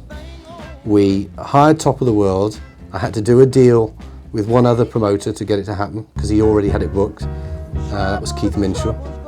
And so Keith and I did this deal and we ran it jointly. Stafford was a response generally to the apathy and lack of interest and lack of value that we were getting from any of the all-nighters, which was down in the main to tired DJs. The quintessential rules of the Northern Soul scene were being applied again, but mainly through myself and Kev Darge. They put me on at Stafford, and initially they put me on right at the start of the night, and I was playing your Lee McKinney's I'll Keep Holding On and your Tony Gallus So In Loves and Empty on the Floor and that. But gradually they'd work away, and I was very aggressive on the microphone, you know. I would get on the microphone and I'd tell them all, look, if you bloody can't hear how good this record is, then fuck off the northern scene and stop making it all stagnant. One night I took a bootleg of Our Love's in the Pocket, which is a great record, and I played it 12 times, and I said, now are you sick to fucking death of it, and threw it at the crowd and says, now here's some new stuff of the same style, blah blah blah blah blah. And folks started noticing the music because the person that was playing them was so aggressive towards them, and we started getting folk like, oh right, oh okay, this is quite good, isn't it, oh yes yes yes, and gradually it started to build and build. And because I had this aggressive attitude, the folk that started following what I was playing adopted this aggressive attitude and grabbing their mates and saying, listen, boom.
At Stafford in the mid-80s, there was the soul mafia of Guy Hennigan and Kev Darge, and they were leading the way. They were playing all the new sounds. Every night there was not just one breaking sound, or it was like a constant flow.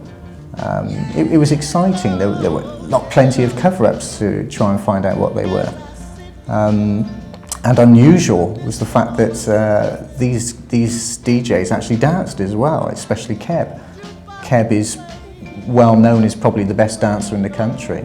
Stafford opened the doors to a lot of substandard music, which hitherto people hadn't considered.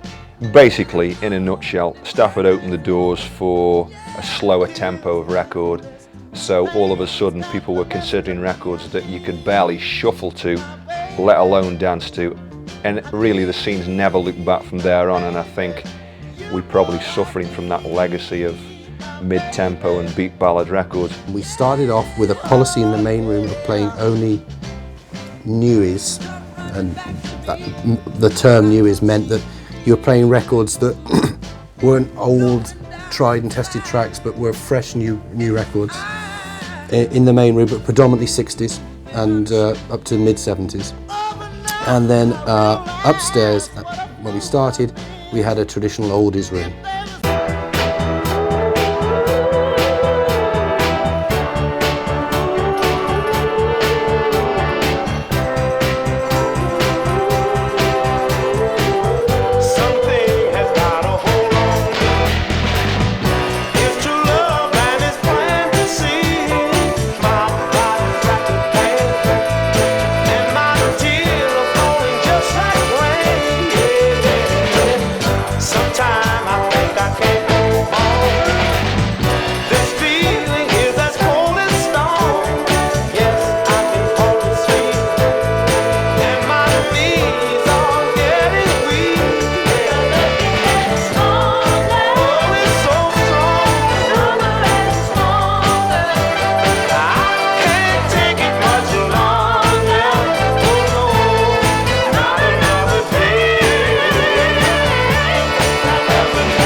Being Northern Soul fans as well as Old Soul fans, we went with the all-nighters as an alternative, and that is really when the music got more and more Northern, because an all-night dance is ideal for Northern Soul, whereas an evening dance is more of a general party and piss-up night.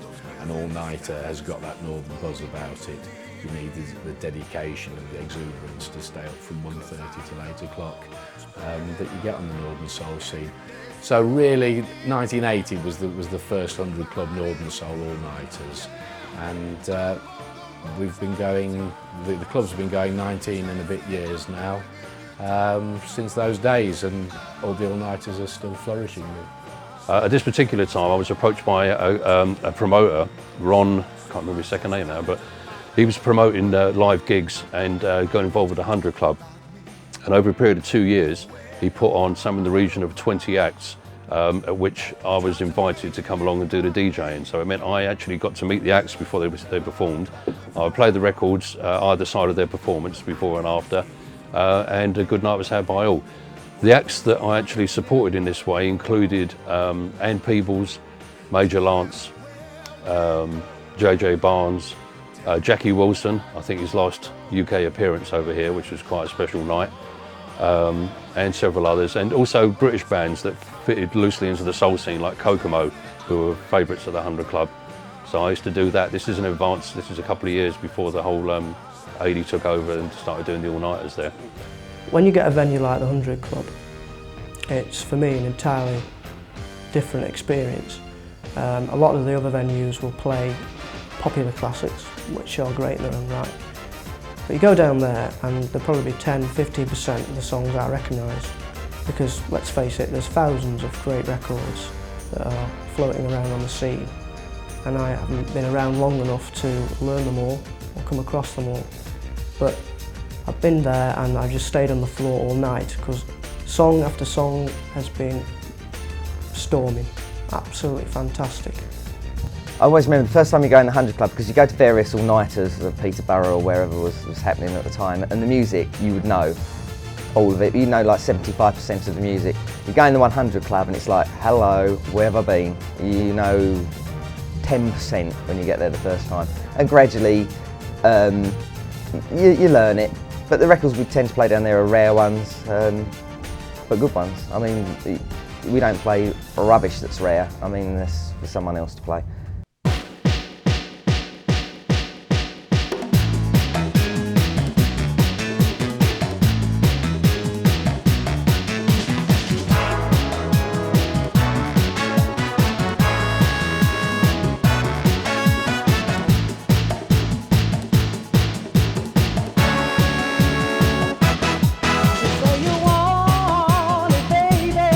Just say you need a child. Just put your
The 100 Club is a very special venue for me because basically Adi Crosdale, the promoter there, was the first person on the Northern Soul scene that gave me a break to DJ at a major all-nighter back in probably 1980, 81.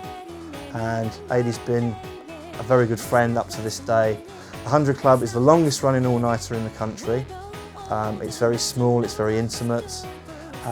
Most of the top DJs, I would say, have played there over the years. It has a unique aura about it. It is traditionally a jazz club in the heart of London's West End on Oxford Street. And for the first, I probably didn't miss an all-nighter there for the first 9 or 10 years of its life. I think it's just recently celebrated its 19th, 20th anniversary coming up in September '99. I felt that unless you'd done the 100 Club, that you'd never really made it. You weren't in the first division. And the first time I ever DJ'd at the 100 Club was the night that I had just acquired Kim Weston, You Hit Me, played it there for the first time, so it was a very special occasion. And I love DJing there because the crowd are as enthusiastic as I was 20 years ago. And that's something that's quite rare to find in this day and age. The 100 Club, it's a brilliant place. It really is different again from most of the other places. There is a different crowd that go there, a younger crowd that go there. Central London, there's a mod crowd that goes there, there's northern people that go there. Adi Crosdale has had this place going for 20 years or more, and I'm not surprised. Atmosphere is tremendous, very small, low kind of club, hot and sweaty, brilliant.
I remember going to an all-nighter called Scabby Donkey and Polt, and it was an old chicken shed. There was chicken sheds everywhere, and we painted it, put graffiti everywhere.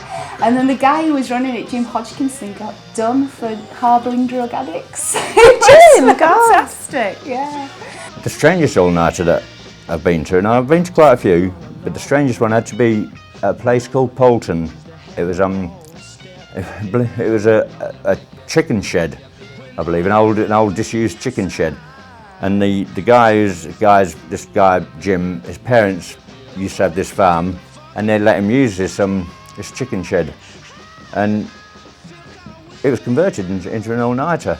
They managed to get, and they call this place a Scabby Donkey, right? And they managed to get hold of some old armchairs and settees and that, which they put in to give it a modicum of comfort. But people weren't really worried about that. As long as they could dance. It had a very low roof, so occasionally you'd get like the odd dancer jumping back to do a backdrop or something like that and catching their head on one of the beams that went across the roof. They held the roof up. The floor was a bit rotten in places. I think occasionally somebody's foot would go through a hole or something.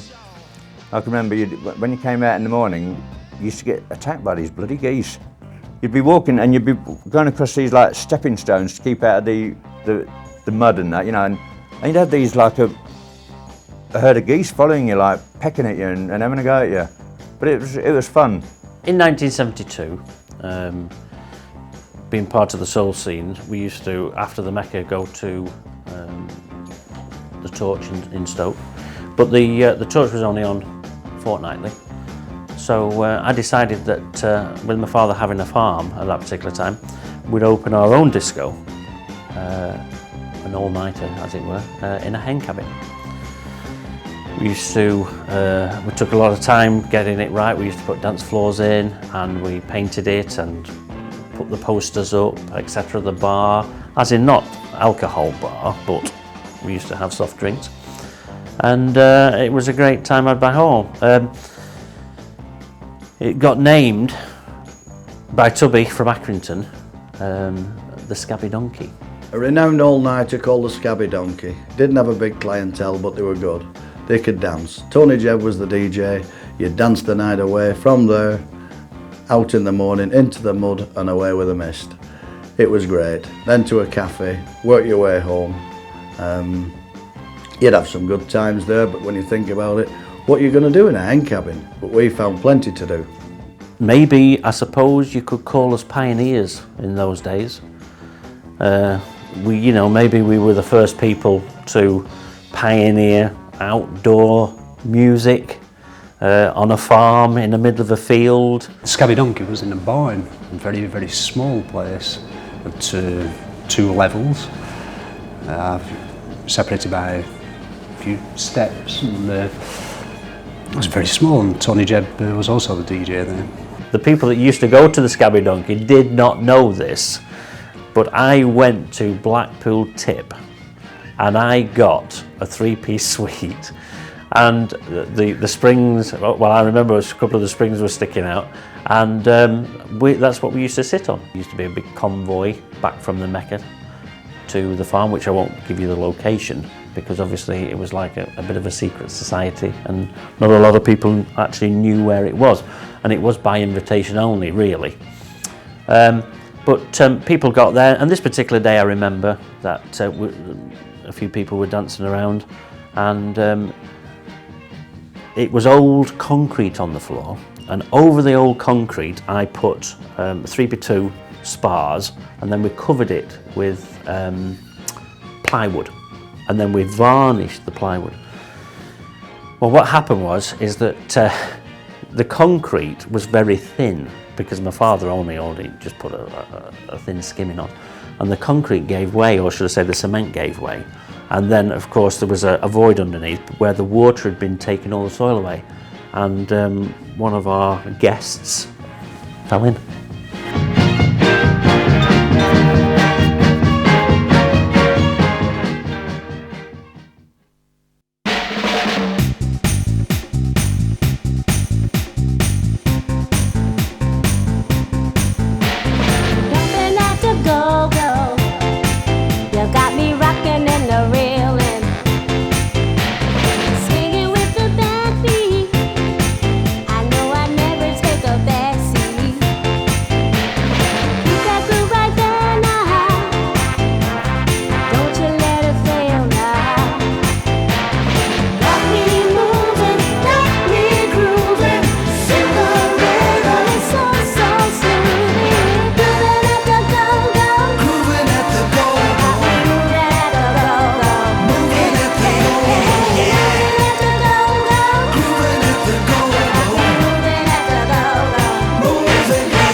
been singing ever since I was around 7. I used to sing in the church.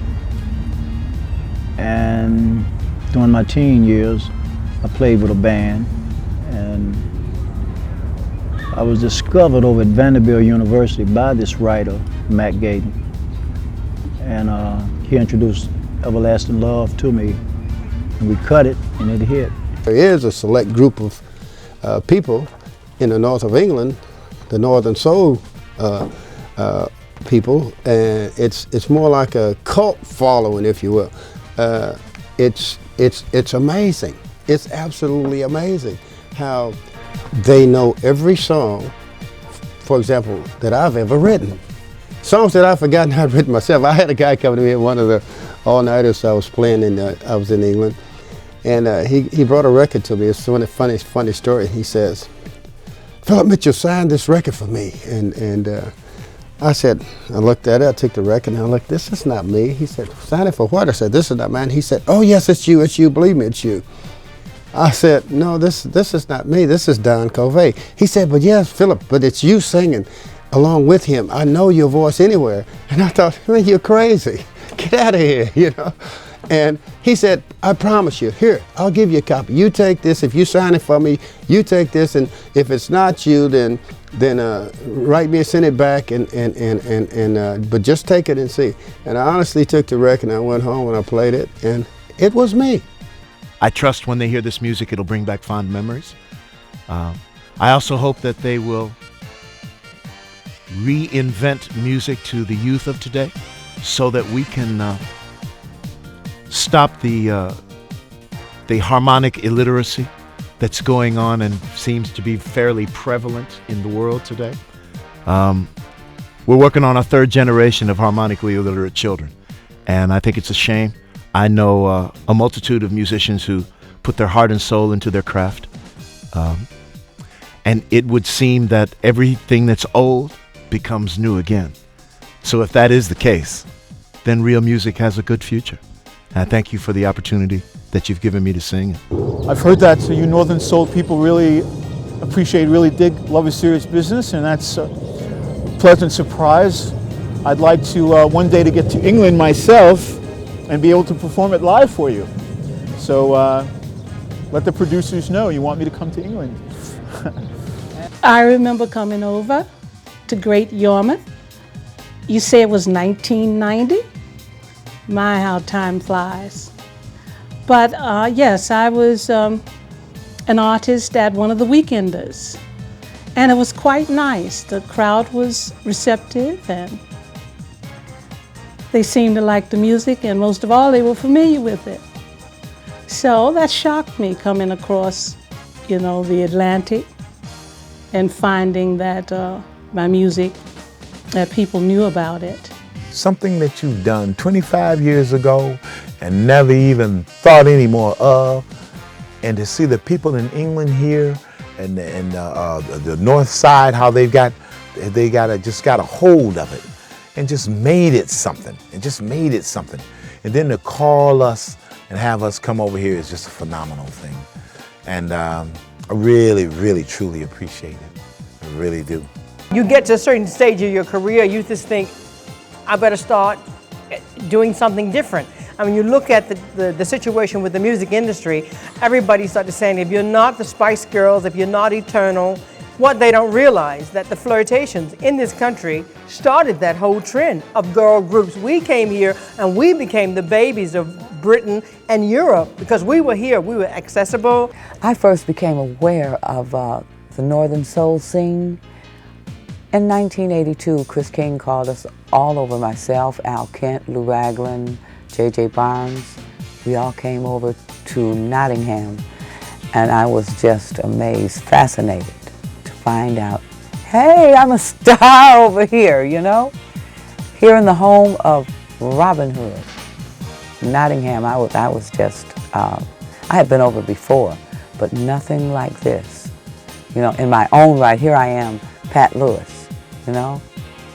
It was just so exciting, and the people, they made you feel like, they were like, salami, salami, bologna, you know, just bowing at your feet. You know, and once I left and went back home, I turned back into just plain old Pat Lewis, you know, Pat Lewis the person and not the star. You know, it's just wonderful. Competition ain't nothing. I was like 14. You know, they was labeling me like Stevie Wonder. They say 12-year wonder, Carl Carlton, 12-year wonder. And, you know, basically what really the situation was that Motown at that time was so dominant that, you know, any artist locally really didn't really have a chance because they controlled the market, you know, because every artist from the Temptations, Stevie, Smokey, Jackson, you can go on and on, Gladys Knight, you know, Contours, Marvelous, Martha Reeves. They controlled that era. And, you know, for anybody that was trying to get out there and get recognition and you had talent, it was hard because, you know, it was like, you know, you get blackballed or black market or, you know, I mean, the radio stations would just play all Motown records and, you know, anybody trying to get in there, man, you know, they would like squash you, you know, it was very difficult.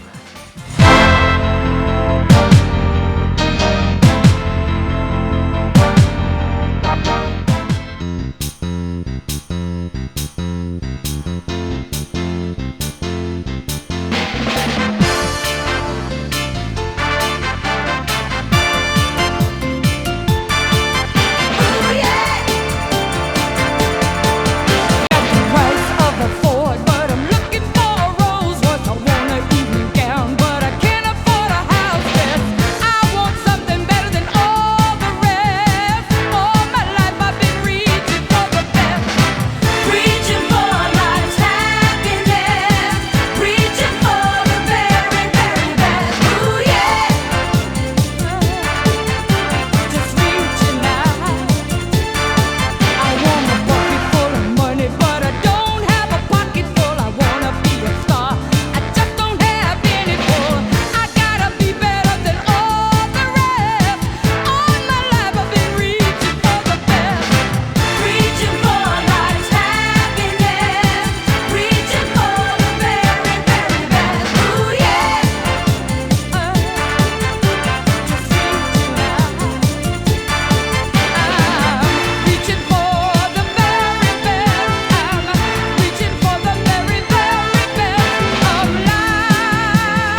after the Twisted Wheel had closed, there used to be parties of dancers that used to come. And in a sense, they were coming there to take our territory, and we weren't going to really let that happen.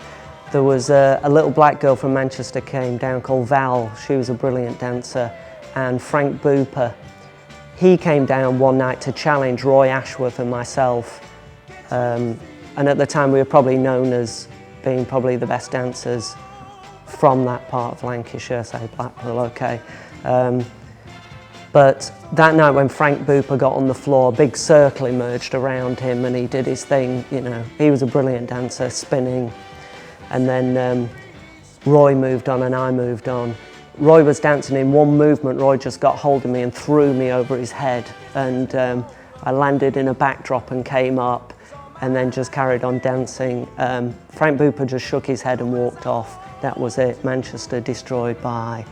Frank Booper had a reputation for being the #1 Northern Soul dancer at the time, and he came on my patch, and there has been for a long time competition town-wise, and there was no way I was going to allow Frank Booper or anybody to come into my patch and do something better than I could do. Gelly was like a brother to me, and it was just the fact that we had developed a dancing technique, and we just looked for ways of improving it. We danced together, and that came out of I don't know who actually came up with the idea, it doesn't really matter, but it was perfected using a double bed in his mum's bedroom.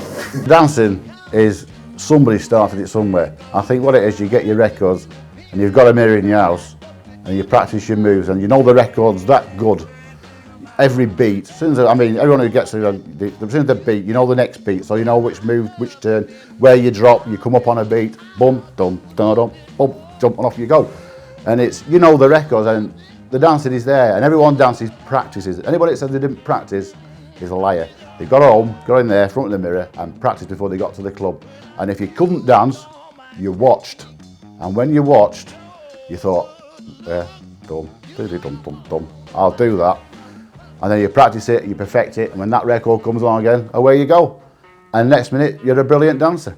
I mean, the dancing was just unbelievable. There was nothing like it anywhere. I mean, not just nothing like it in London, there was nothing like it you'd seen anywhere. I mean, it was the wildest, most exciting dance things since, the films of the 30s and 40s, Lindy hopping and jiving, with the American troops and things that you see. But this was even more unbelievable. How could they possibly spin round that many times and still in the same spot and still have breath and not be dizzy? It's just, never seen anything like it, just absolutely amazing.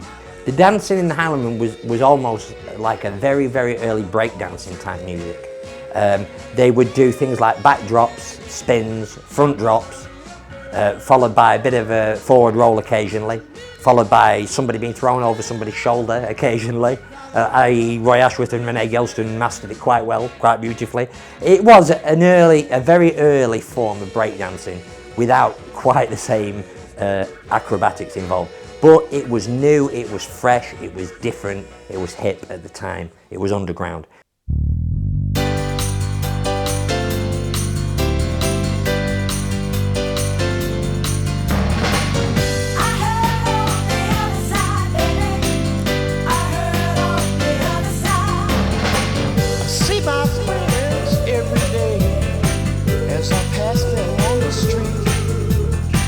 Smile and tell a joke or two, and I smile at everyone I meet. Tell them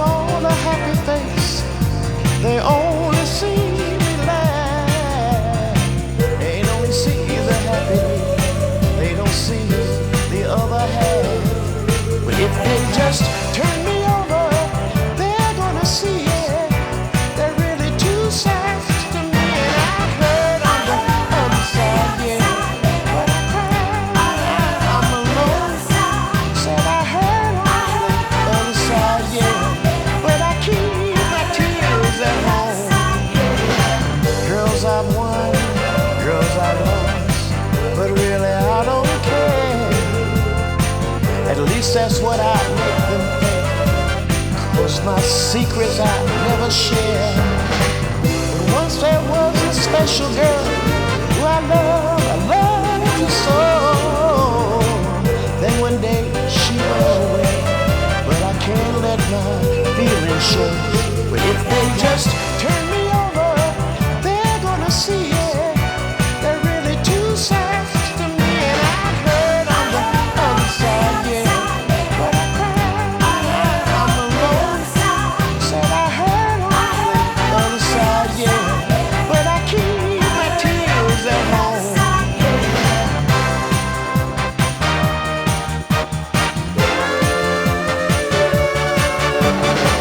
An actor's life is not for me. Oh, I play the part so well. Oh, my heart is broken down inside. No one could ever tell. They look at me, they don't see the sad and lonely clown. If they took a second, they'd see my smile is upside down. If they just turn me over, they're gonna see there are really two sides to me, and I've heard on the other side, yeah. Oh, I cried solitude, said I heard on the other side, yeah. But I keep my tears from you. I've heard solitude,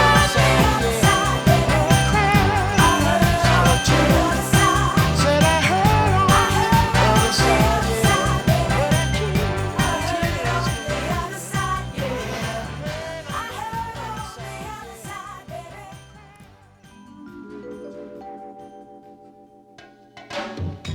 The dancing when we first started was very much along the lines of the Temptations and Four Tops, etc. But one or two amongst us tried to be a little bit more adventurous. But generally speaking, it was the same sort of moves. And I can remember very well dancing at the wheel and at the Mecca, and there'd be quite a large circle with 2 or 3 individuals in the middle, and quite often I was one of those individuals. They were the ones who were really showing off the steps. The mod style of dancing was copied from the 60s soul stars. You didn't get a chance to see them do it very often, but you might see it on Ready Steady Go. That was the main thing that we watched to see these acts, the Motown acts, and you tried to copy how they danced. Although there's a new wave of interest on the Northern Soul scene, the dancing isn't the same now, the backdrops and the spins. The dances just aren't as good, and I don't think that the records are as good to dance to. It doesn't give you the enthusiasm to get on the floor, and the people who used to do this dancing are just too old to do it now. And they've done it all before, so they, like me, they go just to see a few old friends. The way a Northern Soul song is constructed, you can tell sometimes from the first few beats that it's going to be an absolutely fantastic song. You kick in with maybe a vocal introduction, stomping beat, a few sort of guitar licks, then the strings come in, some trumpet horn section, and then the top vocal comes in and you're just uplifted. It's absolutely fantastic, and you're away. And there's many a time I've been to a nighter and I haven't a clue what it is I've been dancing to. It won't be one of the popular favourites. It'll be something a bit more obscure, but you know with that first 15-30 seconds that it's going to be a fantastic thing to listen to and pour your heart out to on the dance floor, your spins and your claps and your stomping rhythm. You can't put the sort of emotion into words. You just have to be there amongst probably 400 or 500 people having the same feeling as you. At Whitchurch we had a dancing competition, and I remember, never forget, my brother was one of the judges, and it was a big silver cup, and we did the dancing competition, and Booper was there, thought he was going to win it, but didn't. And Angie came in, and she was one of the girls, I think she's from Stoke, I can't remember, but she won it. Everybody cheered, because we went on the chairs, and she won the cup. And it was just incredible. And Booper went off, bawling and shouting. It was great, but they enjoyed that more than anything, him bawling and shouting. Whitchurch all day. It was a lovely day. I'd hitchhiked there with my brother, and there was a dance competition on. I entered not thinking I'd have a cat's chance in hell of coming anywhere, especially seeing as the great Booper was dancing too, and I was delighted when I won. It was based on the crowd's applause, and I won a great big silver cup.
I had my own individual style as a dancer. I didn't do backdrops and lots of spins and acrobatics. That just wasn't my style. That's probably why I think I stood out from the rest of the other guys who were throwing themselves about crazily. I more moved, I think, in a elegant fashion, gracefully, I would say. What was particularly amazing about this style of dancing was, and nobody knew this at the time, that the backdrops and the spins and the flips were being used by 50s acts, black acts in America like the Flamingos and the Moonglows. But nobody knew that then, nobody'd seen them do that then, and nobody, until much, much later, when we started to see documentaries on TV, I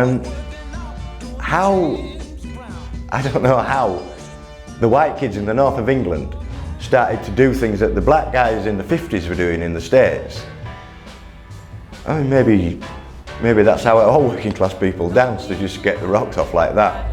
And it was just that, you just got, when you were on that dance floor, there was you and the universe and nobody else. And that was that. I'm sure all the moves from the Northern Soul came from guys watching the groups like Johnny Johnson, the Bandwagon, the Temptations, the Four Tops. I mean, the only dance thing that everyone was about then was like Chubby Checker doing the twist. I mean, no one's going to do the twist. If you're impressed with these guys on stage moving, and they've been practicing them moves, and you think, oh, that's good, and everyone's getting into it, then you just follow on. You pick it up, you vary it, your hand movements, your feet movements, your body movements, your spins, your flips, your back. It's absolutely, that's where it all comes from. It's just people watching people. You can see them watching. There's no danger about that. You get a good dancer, and everybody watches him, and next time you go on that club, or later on in that night, or next week when they perfected it at home, they're doing it. But that all comes from watching people like the Temptations do a routine and the Four Tops. It's got to be.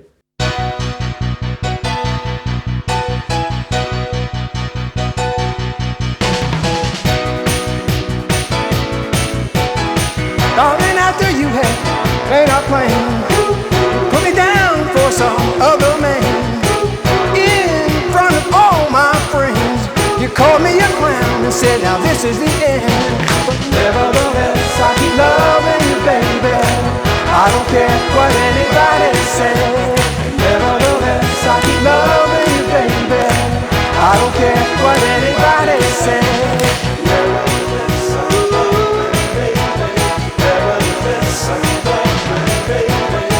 My heart's raging and wrapped in pain. People tell me I'm going insane.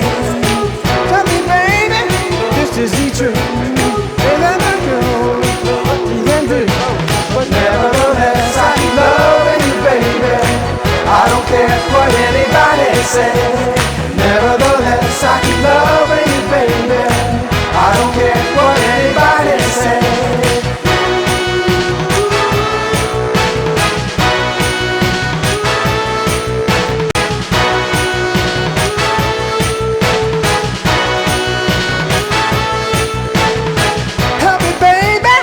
One more chance.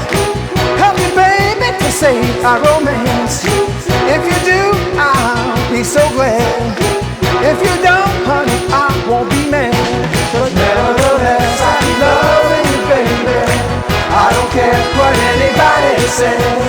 Nevertheless, I keep loving you, baby. I don't care what anybody says. Keep on loving you, child. I don't care what anybody says. I swear I don't care what anybody says. Don't care, I don't care what anybody says. I don't care what anybody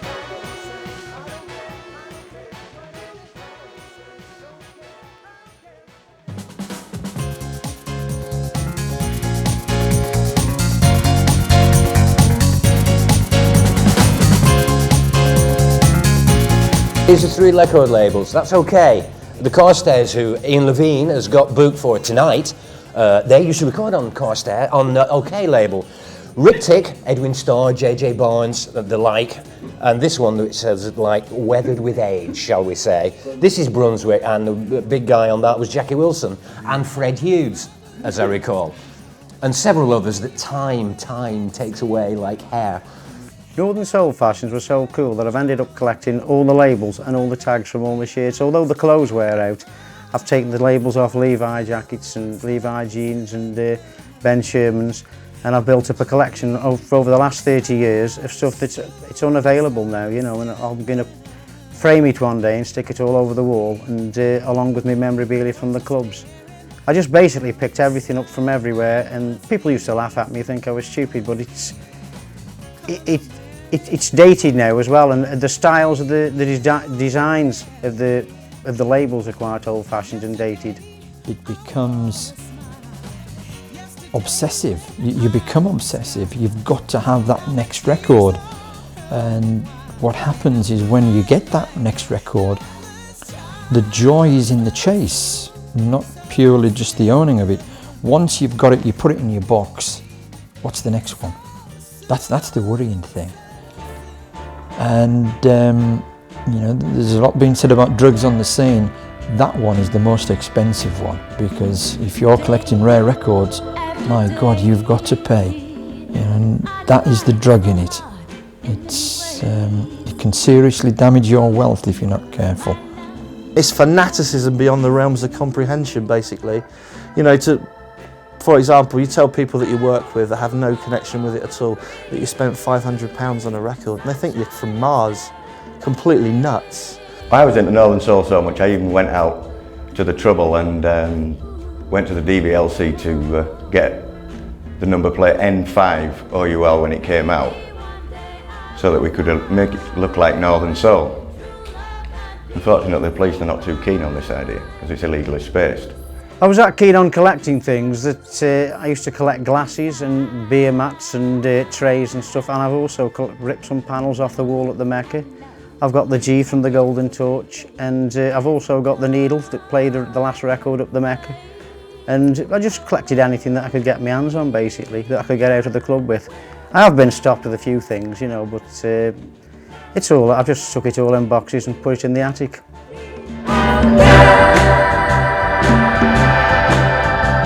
Am I fooling myself?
Blues and Soul started in 1966. It was called Home of the Blues, and John Abbey ran off a little 12-page black and white magazine in his bedroom.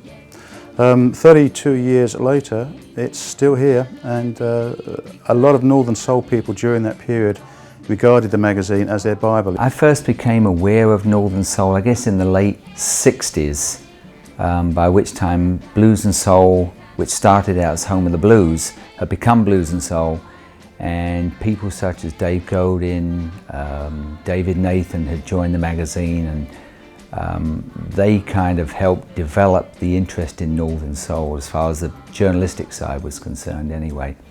I didn't feel that there was anybody portraying Northern Soul in what I thought was a positive way. It was all about rare records and the collecting side of it, but nobody was featuring the sort of the fun side of it, the social side, and that's really what I set out to do, to produce a magazine which would not only keep people informed of the social side, but let them see themselves and basically portray it as a happening scene, and instead of, you know, bits of photocopied paper stapled together.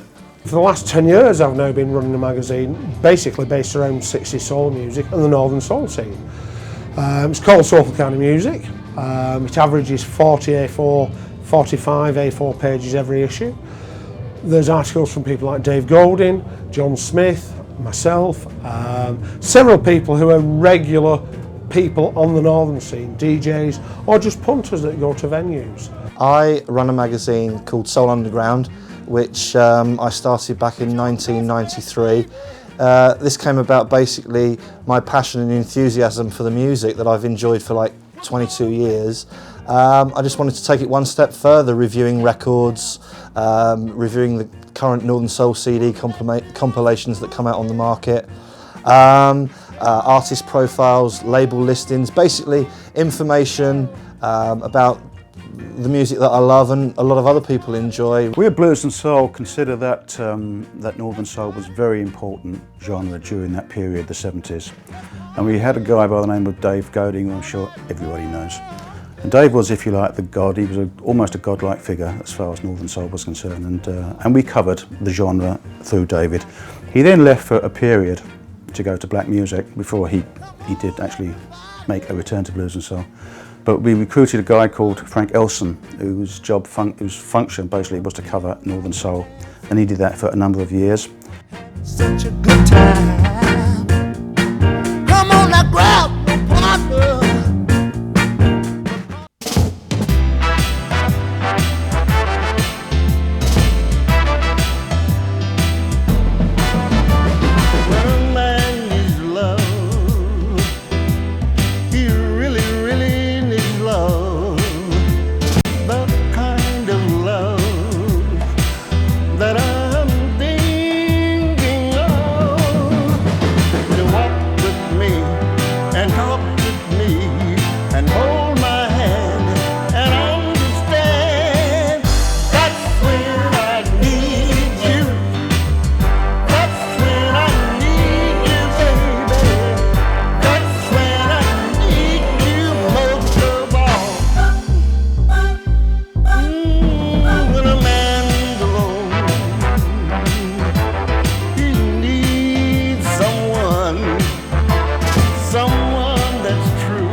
I decided to take Lee Andrews up a different avenue.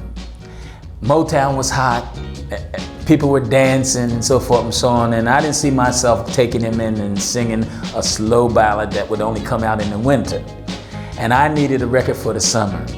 So I just, and one day just talking to Lee, I just said, hush now, don't you cry. Pay attention to the bump in your eye. I've had it, boom, you've got it, ba-boom. The whole world is talking about it, boom. And he just jumped on it, and Tommy Bell, who was then working with us, also, we came down and we put that together. The guy that was in charge of the A&R department at Columbia Records flew me into New York to have a meeting with me, and we sat down and discussed the possibility of him hiring me for A&R department. And he spoke about activating or reactivating a label that they once called the blues label, which was that OK label. So he reactivated that label specifically for me. And that's how I came about starting the OK product. Double Cooking, Checkerboard Square. That's a great record. That's an instrumental that Mark and I went into the studio in Los Angeles actually and did. And we were just having fun. We wanted to create happy music, dance, disco music that had the sound that was driving as an instrumental. Had no idea it was going to make its way over here and do as well as it's done. That is tremendous. I'm glad to talk to everybody out in the Northern Soul scene again. And it's been a very great experience doing all the records that I've written for all the various artists such as Jimmy Soul Clark, Sweet Darling, Cool Off with the Detroit Executives, Yes, I Love You Baby by the Dynamics, Sister Lee by Singing Sammy Ward, and of course my partner Mr. Tony Hester when he did Down in the Dumps. Everything was so great since 1984 up until now. I enjoyed all of the audiences and all the fans. It's been a great experience, a very great experience, and enjoyable coming to the UK. I started basically in the 60s, in the late 60s, mid to late 60s as a guitar player, songwriter, stuff like that. And some of my earlier productions actually wound up later on as being part of what is now known as Northern Soul.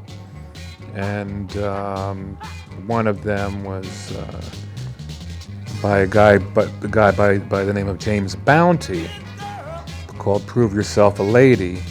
A song called It's Gonna Be a Big Thing became a big hit, and it was underlined as Northern Soul, which was the first time that I heard that expression. And then other records of ours that I had written and worked with some of the acts here from the States. There was a group from Allentown, Pennsylvania. This particular artist called Father's Angels, they pulled up in front of our offices in one of these very large orange school buses driven by Father Angelo and his shepherding of these 9 very talented blue-eyed soul fellas. And I called them Father's Angels. That's how they got the name. About 30 years ago, I had the privilege to do a title from a film called Interlude. That is to do the arrangement, and it was a fairly big orchestra. The artist that was actually selected by the production company to record it was a lady called Timmy Euro, who was over here from stateside. As a result of this, it got released as a single, and the B-side of it was a title called It'll Never Be Over For Me. Now, this is some 30 years ago, and now I find with most surprise that it is a big anthem in the Northern Soul. What would I do, or if you didn't say a word, or love that you're looking for, or I've had it. I mean, I'm thrilled, and I say to you again, I'm thrilled to be in that included in this list. I mean, because we're talking about history. You're talking about in the 21st century, you're gonna go back and talk about music of the 20th century, and Northern Soul is gonna be beginning the 21st century. And that's, I mean, what better position to be in?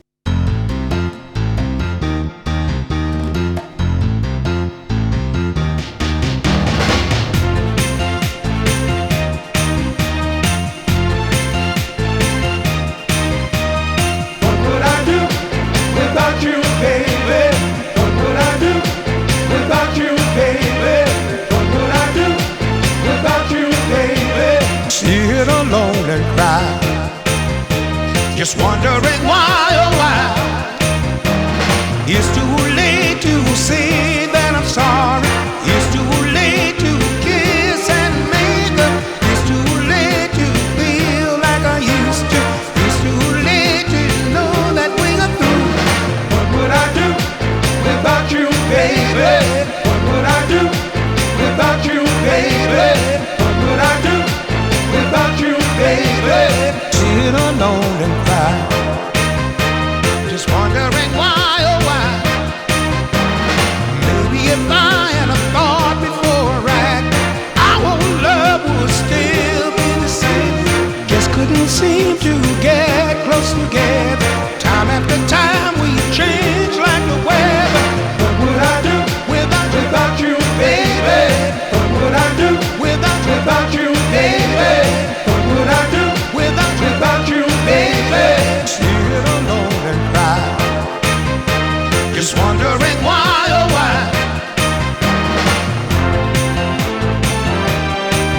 Oh yeah.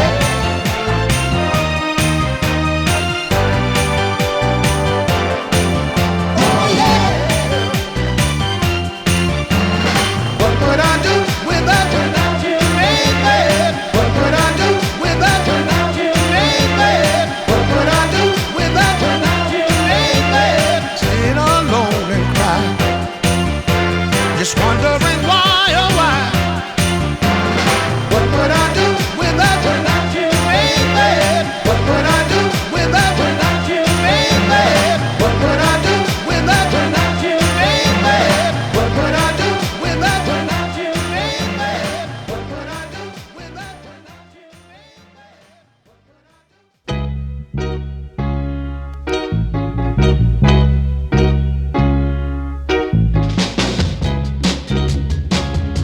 Inspired piece of Motown music there. Valerie Simpson from the 1971 album Exposed. Cinnamon, Don't Let Him Catch You, and real traces there of some of the great work she was to do with husband Nick for Warner Brothers later. That's I'd like to do something right now, if I may. yeah.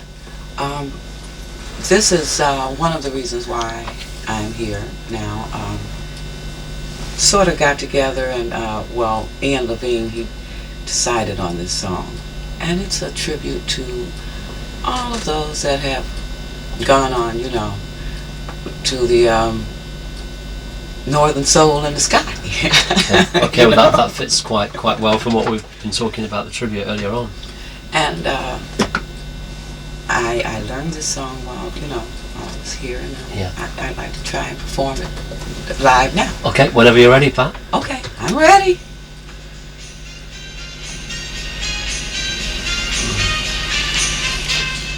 I know you come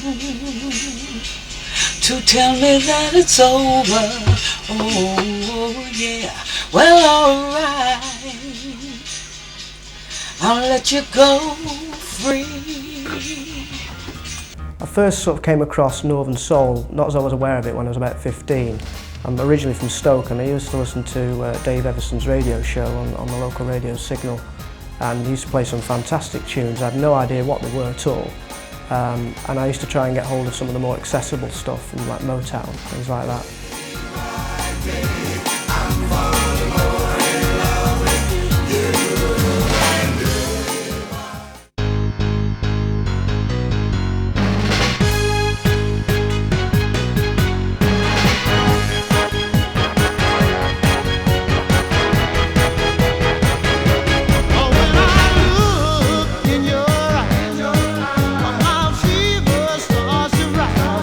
Girl, you know you can't lie.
Although we started with the Kent Modern label, the sales were so good and the demand was so good that we went on to release from Brunswick Records, Scepter Wand Records, eventually got over to the majors like MCA, who had Duke, Peacock, ABC, Decca, Coral, and we eventually put out 97 LPs on vinyl before vinyl died, from all sorts of sources. And shortly after vinyl died, we started on the CDs, and I guess we've got about 80 CDs in catalogue at the moment. I started Ace Records back in the 70s with Trevor Churchill and Roger Armstrong, and we started putting out old blues and rock and roll stuff. And we picked up the Kent Modern catalogue, and A.D. Crosdale, who was a friend of ours, approached us and said, what are you going to do with, the northern stuff in there? And we said, well, do you want to put something together? So we started the Kent label, and A.D.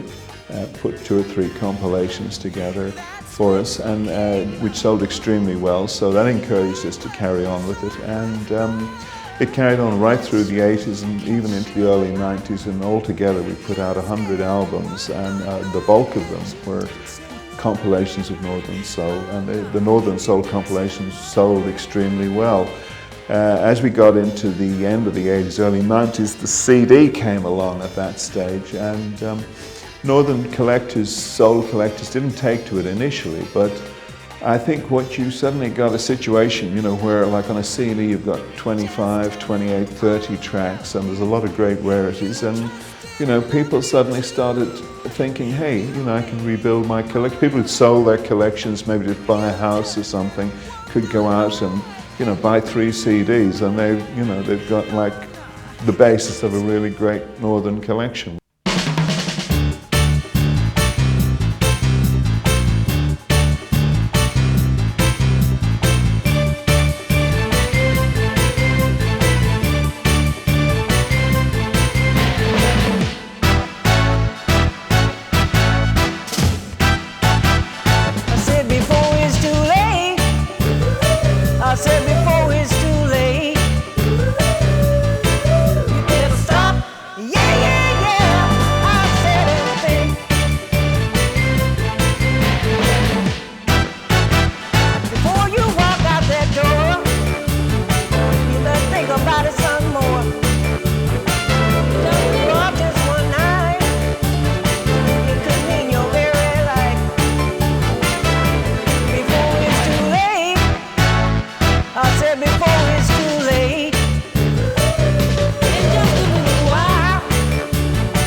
I've done already 2 fantastic Motown CDs of some unreleased things, some classics which have never been released but were known, and obviously some absolute Northern classics. And there's a series of 9 more CDs already penciled in. Goldmine Soul Supply was formed in 1990. The whole focus of that label was to bring rare soul records onto compact disc, because we realised, or rather Tim Brown at the time realised, that the prices were rocketing and there's no way the public could start to afford these records should there be a major revival like there is now. I was slightly sceptical because Kent Records were already doing it and doing it very well, and I thought that there was no point in playing second fiddle to such a great record label. However, we quickly realised that while Kent were releasing rare soul records, they weren't compiling them in the order that the Northern Soul punter actually wanted. So we decided to shelve the shiny suits and the black faces on the front for tattoos, patches, hold-alls, and went down the all-nighter route and came up with titles such as the Wigan Casino story, the Golden Torch story, the Blackpool Mecca story, the Wheel, and many other great youth culture statements from the past.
Goldmine and Kent are doing us a fantastic service, finding these old labels and putting them out on CD. It gives us a chance to hear stuff you'd never have a chance of hearing before. And it's some of it's good. I must admit I don't like it all, but it's a wonderful, valuable service for us old soul fans. Northern Soul, 25 tracks on each. I mean, if you had enough money, you could buy yourself about 500 CDs, and you could have Northern Soul coming out your ears. You could have every single record you've ever heard in your head, actually, in your living room. Now, for someone in my age, the last 25 years have been in search of getting those records that out of my head and into my living room so I can hear them again. And that's where I value the CD input for that reason. We started a company called My Kind of Music, basically to let people make their own CD compilations, because normally when you buy a CD, there's half a dozen good tracks and all the rest is stuff you don't want to listen to. And we've been licensing in hundreds, if not thousands, of Northern Soul tracks along with all other kinds of musical genres. But because of our love for Northern Soul, we've licensed in thousands of Northern Soul tracks, so Northern Soul fans can now get the music they want on their CD chosen by themselves. Baby,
went to the Mecca for years. And I went with my mate, this lad called Rob Stainley, and Eileen went with her mate called Jean. Jean, yeah. And we actually met up and made two couples, and we both married. We all couples married, yeah.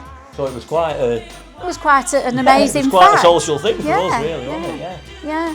Northern Soul certainly changed our lives. We met in the Mecca and we've been married now for 22 years.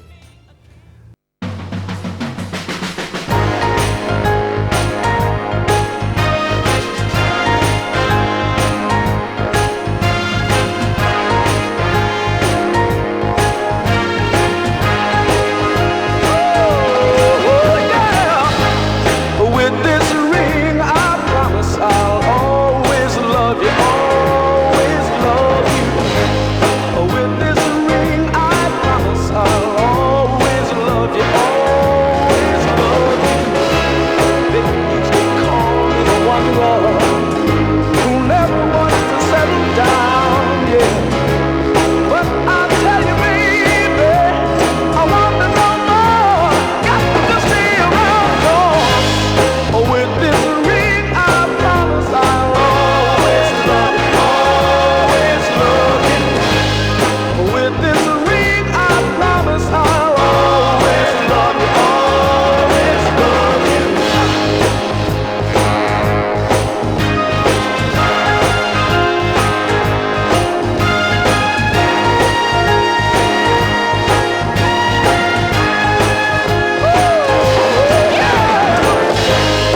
With this ring, I promise I'll always, always love you. With this ring, I promise I'll always love you, always love you. Baby, I never thought so much love could fit in a little land of gold. But I'm telling you, darling, I feel it in my heart, got it in my soul. With this ring, I promise I'll always love you, always love you. With this ring, I promise I'll always love you, always love you. You know that I love you, baby, with all of my heart. Keep me near, 'cause with this ring, I promise I'll always love you, always love you. With this ring, I promise I'll always love you, always love you.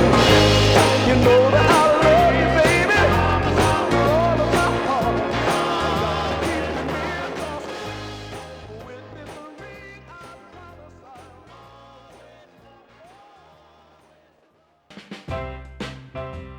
Northern Soul has changed our lives because I met my wife Lynn on the Northern Soul scene.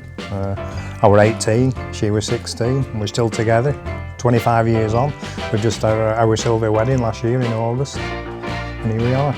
Northern Soul actually changed my life, or affected the whole of my life. I met Tim at the Mecca, and we married a few years later and have now been together 23 years. As a result of the Mecca, we've had, and meeting each other there, we've had two wonderful children who are now grown up. And I often wonder if it hadn't have been for meeting him there, what would have happened in my life.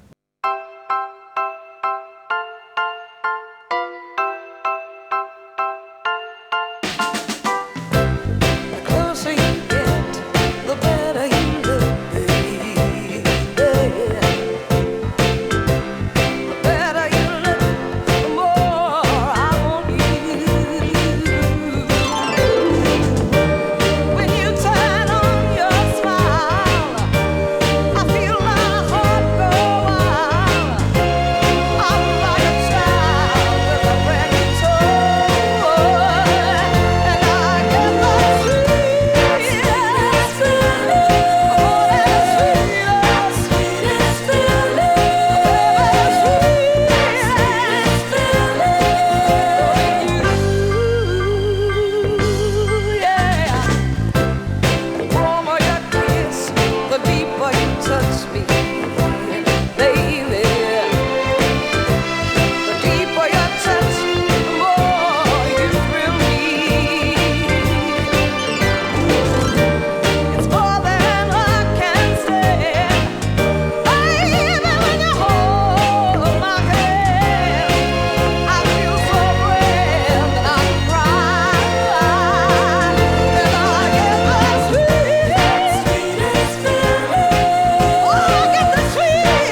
We were both Northern Soul fans, and that's how we met, through our joint love of the music.